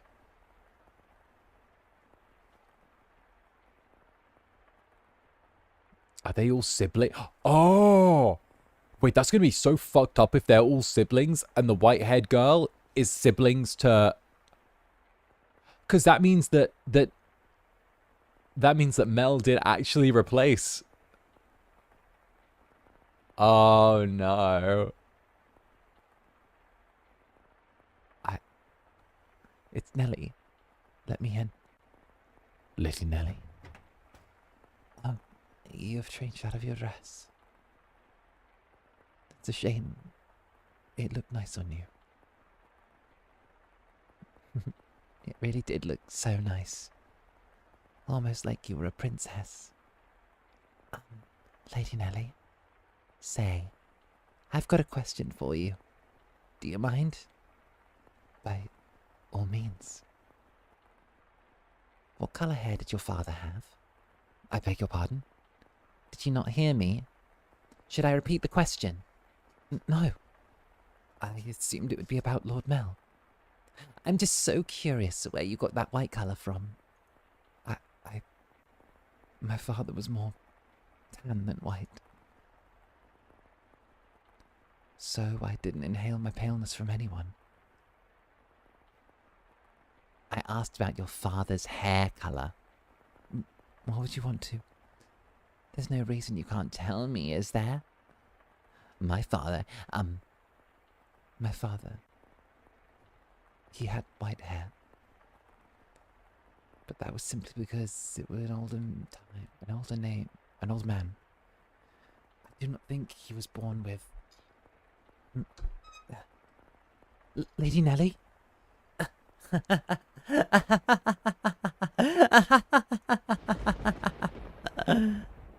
Hey, guess what? I figured it out. I figured it all out. And it was so simple. There's only one difference between you and me. The thing that Mel fell for is... Why do you have those? No, no. Stay back.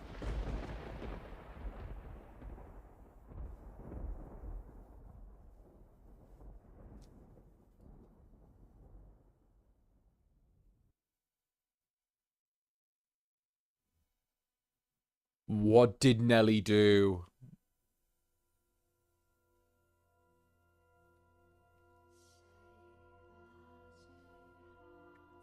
Oh. Ah, we have reached this point in the tale, Master. If your memory has been refreshed, then we can return to the mansion immediately. Very well then. If you insist, Master, we will proceed with the story. It was a stormy night, much like the one the white-haired girl had first arrived on. It was quiet as a crypt in the mansion. Not a single light was visible in the halls. The house sat in wait for the sun to peek out over the horizon. The darkness is, generally quite speaking, something that rushes by like a gentle gust of wind as we sleep. Oh, this is bad. The flaxen-haired young man, too, lay in bed, pale and blue moonlight sporadically spreading throughout the gaps in his drawn curtains, as he attempted to submit to slumber. He was having a difficult time drifting off, but as time trickled onwards, he drew closer and closer to the arms of Morpheus.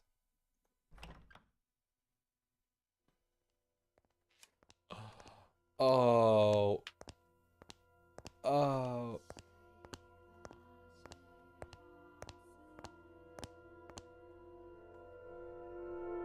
Who drew the thumbnail for the stream? 𝓂𝓻 drew the thumbnail for the stream. They're linked in the little description below. No, we love it. 𝓂𝓻 did really great. Suddenly, he sensed a presence in the room, much like the one from those nights some weeks earlier. Is someone there? Answer me. A slender, feminine finger pressed gently against his lips. There was no hostility in the motion, but rather a great deal of affection. You're... The silhouette faintly visible in the dark room was the same as that night. A little flash of lightning shone through the drawn curtains, illuminating her beautiful white hair. Oh, fuck. Several silky locks spilled over her shoulders and brushed against Mel's cheeks. A couple of soft puffs of air tickled his face as though they were silently laughing.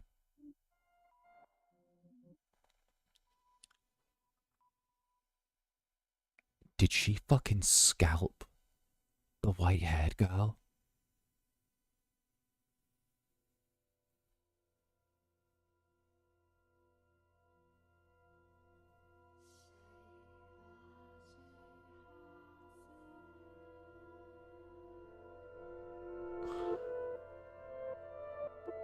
He assumed her finger held against his lips was her way of telling him to stay quiet. She began to slowly, delicately trace the outline of his mouth, moving down his cheek and along his jawline, as if over porcelain. You're rather more forward than I remember. Well, I suppose you always were quite daring. This isn't the first time you've sneaked into my bedchamber. The boy said in an attempt to conceal his surprise. Do you remember the night she came to exact revenge on him for her father? Indeed, she had proven herself to be quite the bold girl once already. It's dark, I can't see you very well. Why didn't I turn on a lamp, or perhaps we could open the... Before he could finish, the white-haired girl sealed his lips with her own. In the near-total darkness of the bedchamber, the two shadows appeared as one. Oh, oh, oh, oh, oh, oh, oh, oh, oh. Oh. No, no, no, no, no, no, no, no, no, no, no, no, no, no, no, no.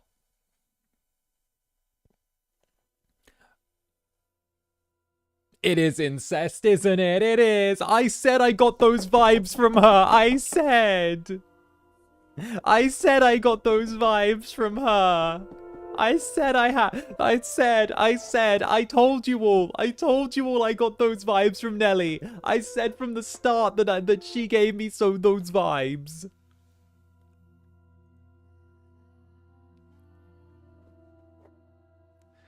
They remained that way for several minutes.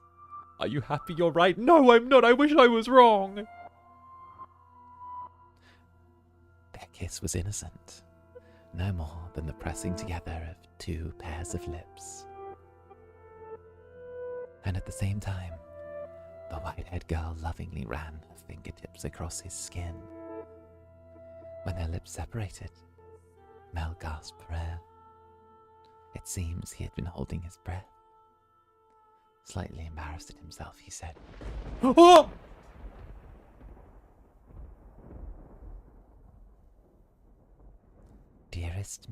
Dearest Mel.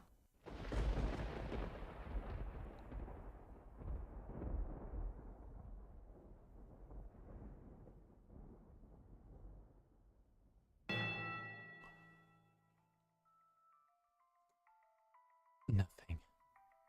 He could not speak. The silhouette hanging above him was certainly the white-haired girl's. Or was it?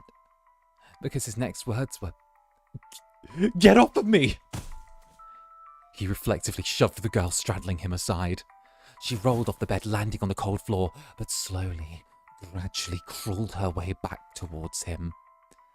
That wasn't very nice. Veiled in darkness, she slowly lifted her head. And then, there was another flash of lightning. The heavy fabric of the curtains rustled, bolts of light streaming between the gaps.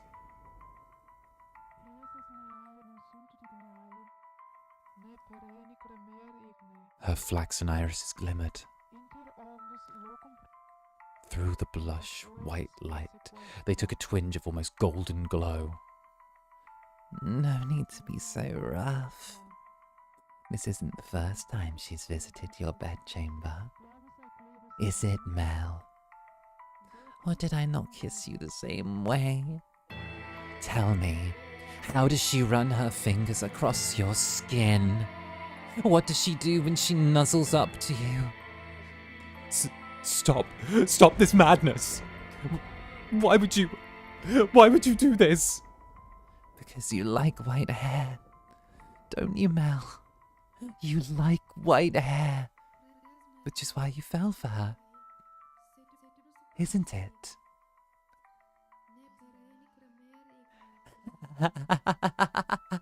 So if I have white hair, then you'll fall for me too. Then I can be your princess again, dearest Mel. What are you even talking about? He could not escape from her, from his sister's piercing gaze. Why? What happened? How could she? Questions crashed into the young man's mind like waves on a stormy sea. But none of them found answers. They simply caused him further perplexity. Your hair. What happened to your hair? How did you get that color? Oh, this. Your Like my wig?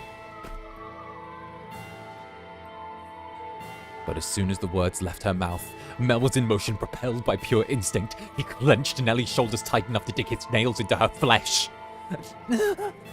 You're hurting me, Mel. What did you do to her? Tell me, what did you do? I made her leave.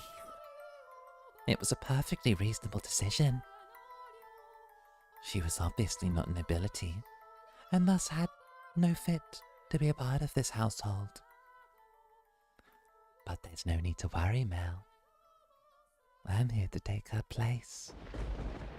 You sound like a mad woman. It doesn't matter if she was of noble blood or not.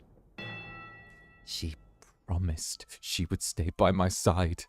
So how could you do that to her? I promised you that long before she ever did. And I love you far more than she did, Mel. You lost your mind.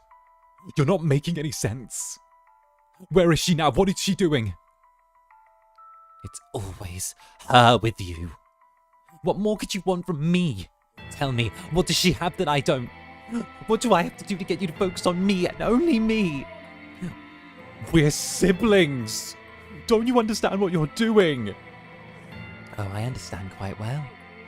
Far better than you do, dearest Mel. I even know that a former queen was executed for it. But if we don't get caught, there's no problem. Nelly, are you saying you've always felt this way about me? Oh my, you didn't notice, dearest Mel. You truly are a dense one. I guess romance just isn't your strong suit. But you've noticed now, haven't you? You know exactly how I feel about you, right? Quit it. Enough, don't say anything else. Stop. Stop having these insane feelings for me. It's disgusting.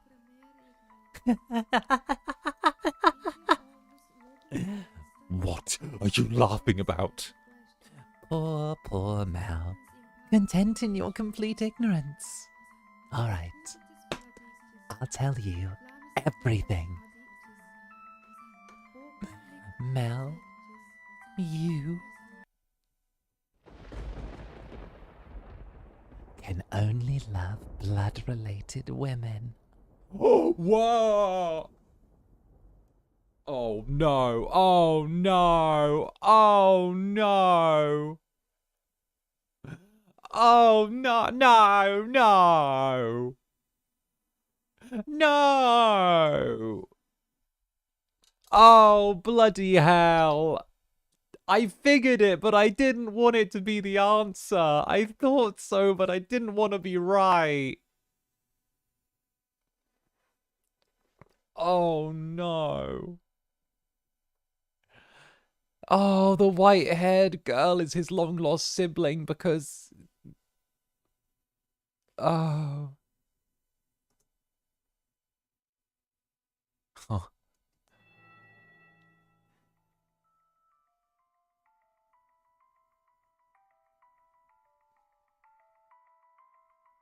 His cackling sister appeared to him like some kind of inhumane life form. Her actions and incomprehensible exclamations only drained him of strength. What kind of deranged nonsense is that? I love her. She... Your sister, Mel. Very funny. How far out of your mind have you gone, Nelly? Poor, poor, poor Mel.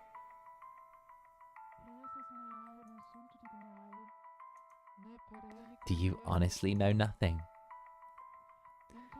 Say that her father was a painter. He painted pictures for a living. What of it? For a time, her father painted for our family. You've seen the pictures before, dearest Mel. The one hanging in my room, of the two of us, that was painted by her father. He did a good job, didn't he? I kept asking and asking until he finally agreed to hold my hand. And you were rather embarrassed, weren't you?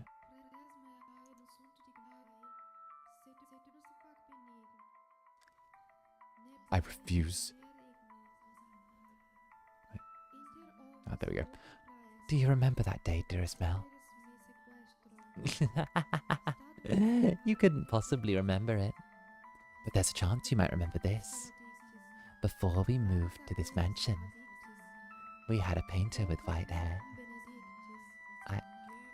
I didn't remember, and I said no such thing. He was, long ago, a painter in the service of the Rhodes family. But that painter did something very, very bad, and because of that couldn't remain a part of this household. Do you know what he did, Mel? He lay with Mother. My father was chased from our house.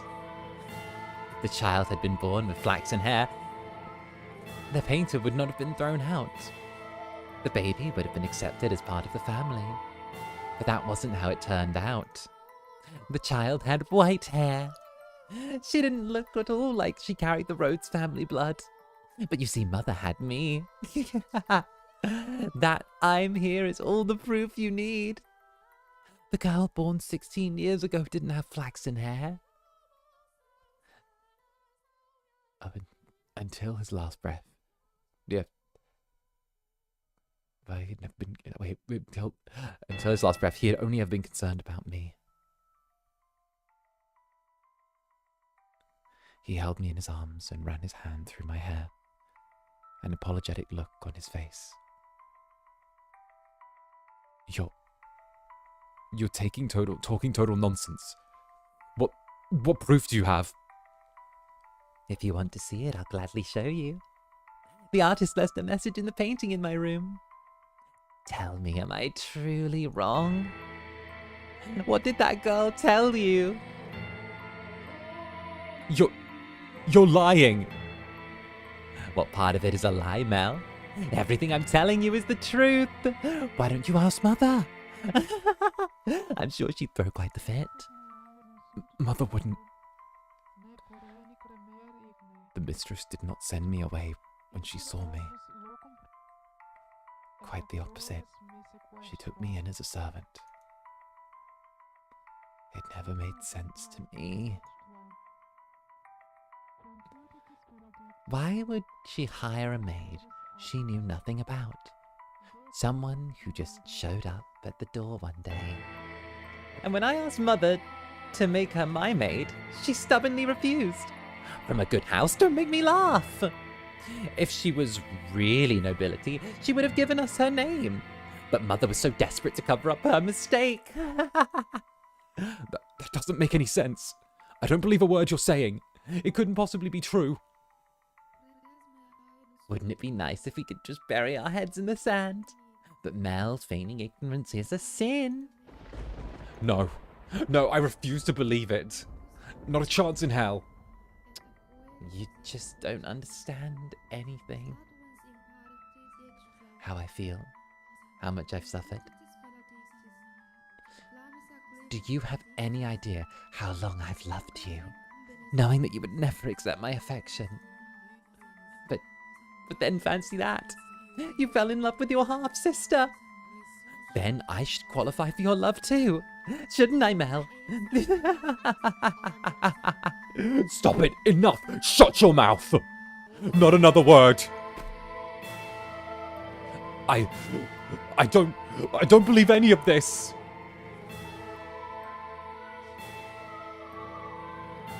Mel! I know you'll never love me. I know there's nowhere for me to run. Say, when we were kids, Was that really me? Was I really by your side, Mel? If that painting tells the whole truth, I was never once, did I get to be your princess. Not even once.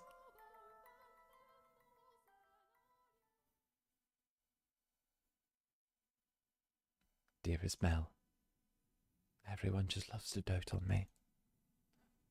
They're always telling me how pretty I am. Mother does. Dad does not. And all the maids do too. What Dad does. I can do anything I want.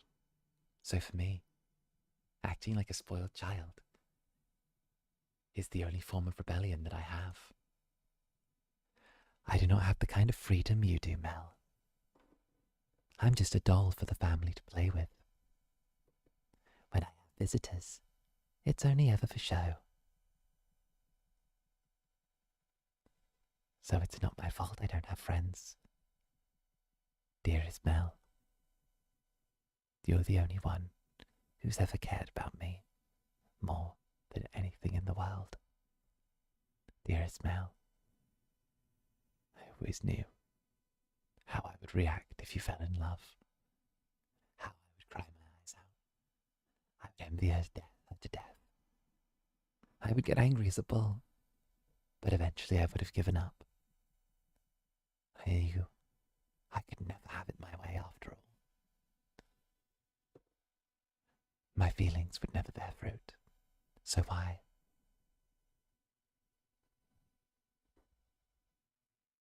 Did she have to be your sister? Tell me why.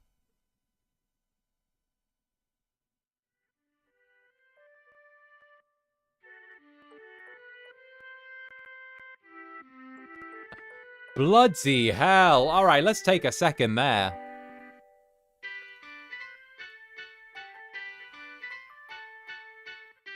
My days. My days.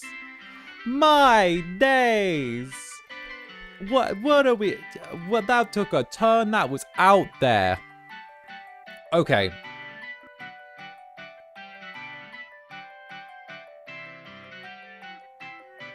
That was wild. Okay, first of all, someone needs to, like, get Nelly out of there. She has lost her mind. She has killed the white-haired girl. She is gone. I get it. I get it. I get Nelly's position. Right? Her brother was leaving her for someone else. She was being replaced. She was being married off to a man that would have treated her like dirt. And then when she turned to her brother and tried to get help from him, he slapped her, right? So she's been abandoned at this point, right? It's the whole thing. You know, I don't hate her. I understand why she's having this huge moment, you know? Like, she's been pushed to this to some degree, you know? Like, she's been pushed to this to a certain level, right? But at the same time as well, this feels like a bunch of ugly emotions and ugly coping mechanisms rearing their heads at the same time. And no one having the ability to, like, properly comprehend their own, like, emotional capacity within the situation. Like, the whole truth thing snapped the stuff that she was just holding on to, you know? It's crazy how much this has gone from happy little kids reading books to I'm going to kill the person that, like, it's trying to steal you away from me. That is... Oof. Alright. Let's keep going, let's keep going. We won't go for, like, too much longer. But we'll just, like, we'll find a good chill point. Oh, dearest Mel, here you are again reading such hard books. Your eyes will go bad if you spend so long staring at pages. It's fine, Nelly. It's not like I'm reading 24 hours a day. No, that's not good enough. Your eyes will go bad, dearest Mel, and you won't be able to see me anymore. You worry too much. I can see you fine, my princess. Your hair glimmering like the sun, and your beautiful smile. I can see you clear as day, and that'll never change. Yeah. Plus, the skies are clear today, so you're more radiant than usual. You know, this is my favorite season. Winter's cold and there's so much rain, I can't stand it. But as it gets closer to my birthday, the clouds go away. And I just adore the sun. Ah, yes, it's almost your birthday, isn't it? Have you decided what you're going to ask Father for? Not yet. I want pretty dolls and choose sparkling gems. Huh. I also want a pretty dress, like The ones Mother wears. that long list is asking a bit much, even for Father. But, dearest Mel...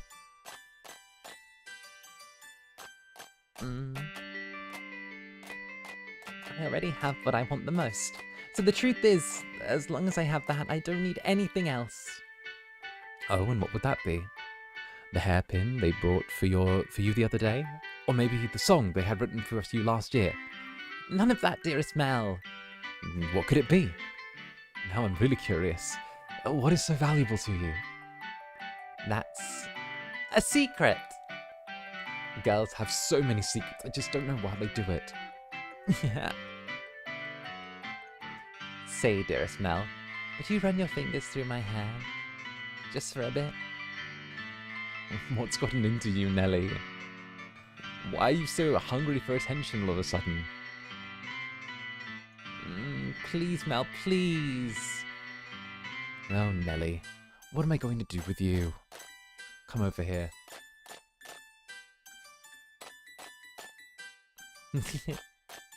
And I want to sit on your lap. Yes, yes, as you wish, my bountiful, my beautiful, beautiful little princess. Say, dearest Mel, what time is it? Nelly? What is it this time, Nelly? Right now, I'm so incredibly happy.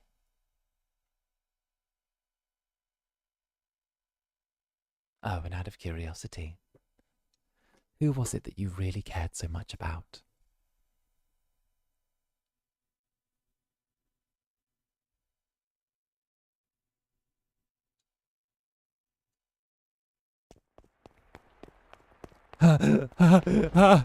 In a fevered frenzy, Mel fled from the mansion. Even in early summer, the night was cold, and to make matters worse, raindrop pelted him from head to toe. But that caused him little discomfort, for the far greater maelstrom of pain rampaged within his breast. At night, the town took on a different appearance, not one simply for lack of illumination, but the people active within it as well. If it were not for subtle placements of the young aristocratic man, it was not a suitable place for a young aristocratic man to go wandering unattended. The darkness, not only the abode of devils, but beggars, thieves, criminals, all matter of things undesirable. But to spare that, he continued to run, knowing not where he was going to lead. He simply went where his feet took him. And when he arrived, it was at the church. Father! Father! God should be able to offer me counsel. To answer all my questions about the painting, about her, about Nelly's feelings. Not her lies, but the truth. Please open this door. Open this door! As you might expect, the door was locked, and the priest showed no sign of responding to his calls. The sound of the pounding rain drowned out everything else. His head drooped feebly. He looked like a helpless little calf who had wandered alone into a dark, precarious mountain path with no end in sight. Why? Why won't anyone tell me the truth? All I want is for someone to tell me that it's not true. Have I sinned? No, I haven't. I didn't know anything. I didn't know. No, none of it is true. So I haven't done anything wrong. I'm not at fault, am I? Nevertheless, his sister's claims, her laughs, continued to echo within his head. If he is truly believed to be false, if it is truly believed to be false, he would have gone back to look at the painting. That he could not was an indication that certain uncertainty had a stronger grip on him.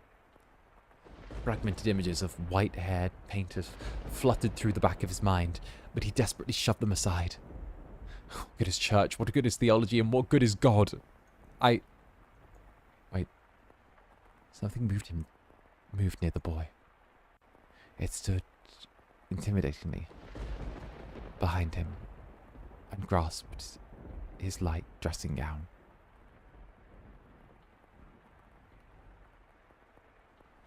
He had been so consumed in his own world that he had not noticed the person's presence until they were close enough to touch him. Who are you? Standing there was a beggar dressed in tattered rags. He's still begging at the church. The hooded beggar tentatively extended his hand towards Mel, pleading for relief with its sad, sentient fingers. Slender fingers. Sorry, I'm getting a little bit of a flare up. The letters are moving a little bit. Were he a generous young man, Mel would have given the beggar something. Were he generous? Of course. Lord? Get your filthy hands off me! I don't have a damned thing to give right now. Don't you dare touch me. Suddenly, the beggar's head turned upwards. My eyes catch the beggar's. Her hood fell back, revealing a hairless head. Why? And a pair of red eyes gazing bitterly, through with a familiar, distinctive glimmer at Mel. Red eyes. She immediately covered her face and turned to run. It can't be. The beggar that's always been here was a... But you said yourself that they would not survive much longer.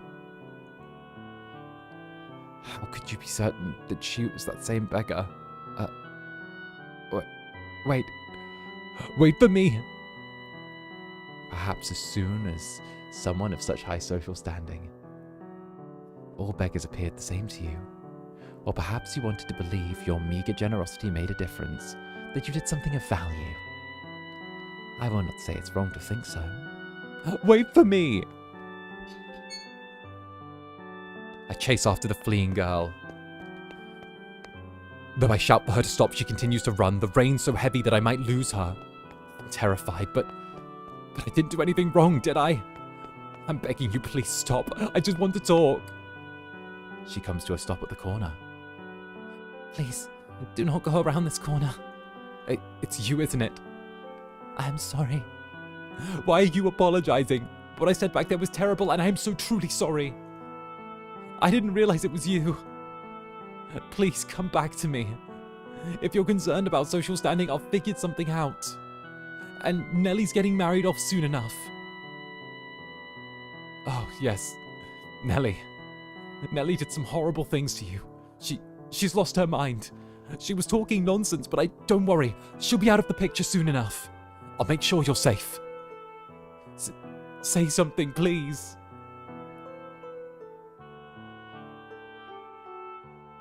Are you angry? You're angry, aren't you? I'm not angry at you. I am not. Did you know everything? Did you come to our house aware of everything? What? Did you please tell me? The priest isn't around and everything Nelly says is a lie. You're the only one who will tell me that it's not true. What are you?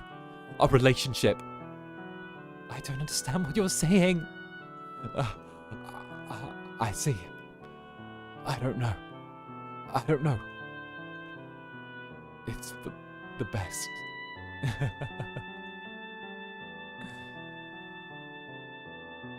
Nelly is the only one who knows how.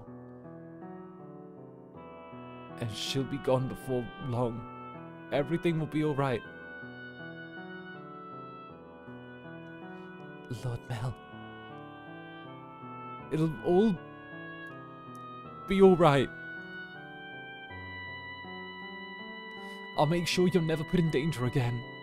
I'm begging you, stay with me. My appearance is no longer suitable to stand at your side. You saw how unsightly I am back at the church, did you not? A hair can grow back. That's not a problem. Now I truly look the part of a hideous witch. But I am to blame. It was sinful for me to think I could find happiness in your kindness. What are you talking about? You're... My sin was falling in love with you. Not what happened to our father. My father. Not how we had to spend our days. There is no sin in that. We have our whole lives ahead of us, don't we? With enough time, this whole tragic mess will be behind us. Things will only get better from here. I'll be your prince, like the one who took the girl to see the outside world. So please give me your hand. Come to me. Don't leave me alone. I need you by my side. Please.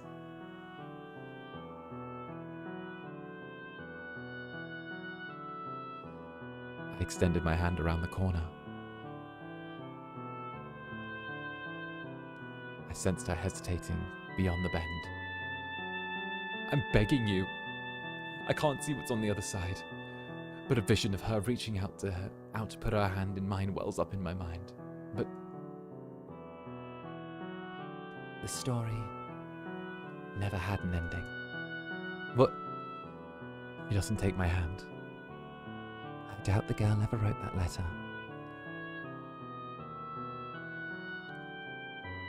She's not there when I turn the corner. why? How did things end up like this? Where did I go wrong? Oh God!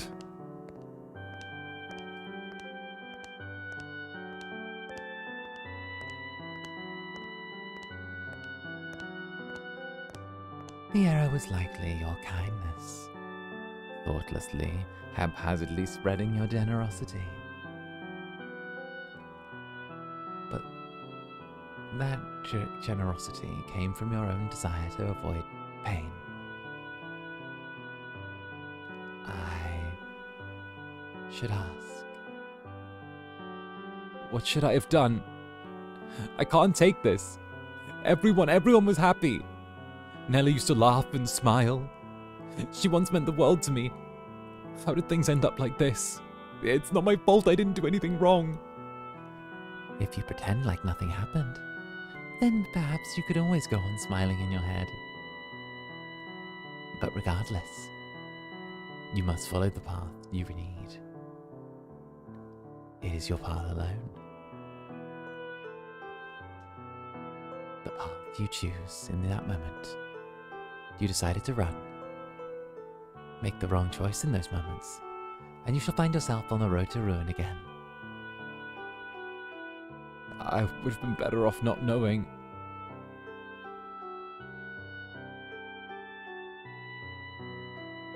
Better off in the dark. I wanted those tranquil days to last. They were supposed to last forever. At some point, your childhood must end. And that ending may not be the one you anticipated. I can't stand this world. You yearn for a world that would treat you with kindness. What should I do? What should I have done? Someone please help me. You should return now. If you spend too long here, you're liable to catch a cold. Now, let us return in our own time.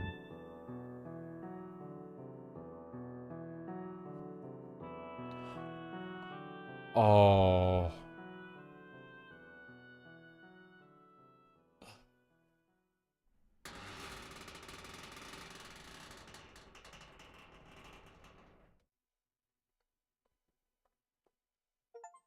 The crestfallen young man faded into the distance, and the decrepit doors clacked shut. Through the shattered glass, you could see only the ruins of a garden. Not a single rose growing within. You had, evidently, returned from the past.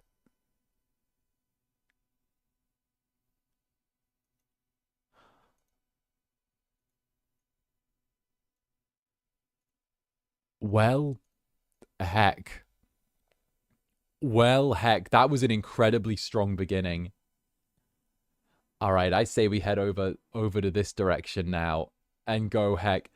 That was an incredibly strong beginning. That was the first door of the House of 𝓂𝓸𝓾𝓻. We have more doors to come. There's more stuff to go. That was incredibly strange, incredibly dark, incredibly... That was just so good. That was so polished. It was so refined. It was such a good story. I get why Fuan recommended this so highly to me. I really like this. And we will be picking this up again sometime soon. I really loved all of that. Like, just the overall game, the pacing, everything that was there was just so nice. It's nice to just be able to sink your teeth into a solid visual novel and just get some really solid, just like enjoyment out of it. So I do hope all of you had an absolutely wonderful time. Apologies that my reading went a little bit wobbly at the end, but you know, it happens. It happens a little bit every once in a while. So on that note, thank you all for joining me as we got to play a little bit of House of 𝓂𝓸𝓾𝓻. And of course, all of you, I will be back at like, what, in like 8, 9, 10, 11, 12, 1. In like 5 hours, I'll be doing, not a stream on, I'm not doing a POV for me, but I'll be with Ryzar and and we'll be on 𝔂𝓸𝓾𝓻 and like freaking Athena's Twitch channel, playing that game Sisyphus Boulder Roll Uphill game. Make Boulder Roll Uphill game. We'll be playing that together. It's like a cozy little gathering for us. So I do hope that, you know, if you feel like stopping by, stop by. If not, it's just a cozy little friendly gathering. So heck, do your thing. Do your thing. But until then, I will be back tomorrow at 9 a.m. JST. Or actually, will I be back at 9 a.m. JST? I don't know. Let's see. Let me check. Is it 9 a.m. JST? Or 9 p.m. JST, sorry. I will be back tomorrow, here we go, at 9 p.m. JST, and I'll be playing some Song of Horror, and it's going to be a long stream. We're staying on Song of Horror, we're playing it all the way to the end, we're playing the final episode, midway through episode 4, all the way to the end of Song of Horror, so I do hope you'll join me for that, and of course, it's going to be a really lovely Thursday, getting to see how that goes. So, until then, I have been Zander Netherbrand, you have been my dear sweet Netherlings, and with that, bye-bye for now. Mwah. And mwah, thank you, Spades. Thanks for keeping me company on my break. Much love, much love. And I'll keep you updated on the ASMR as I go. But until then, sleep tight, my dear sweet Netherlings. And see you soon. Bye-bye.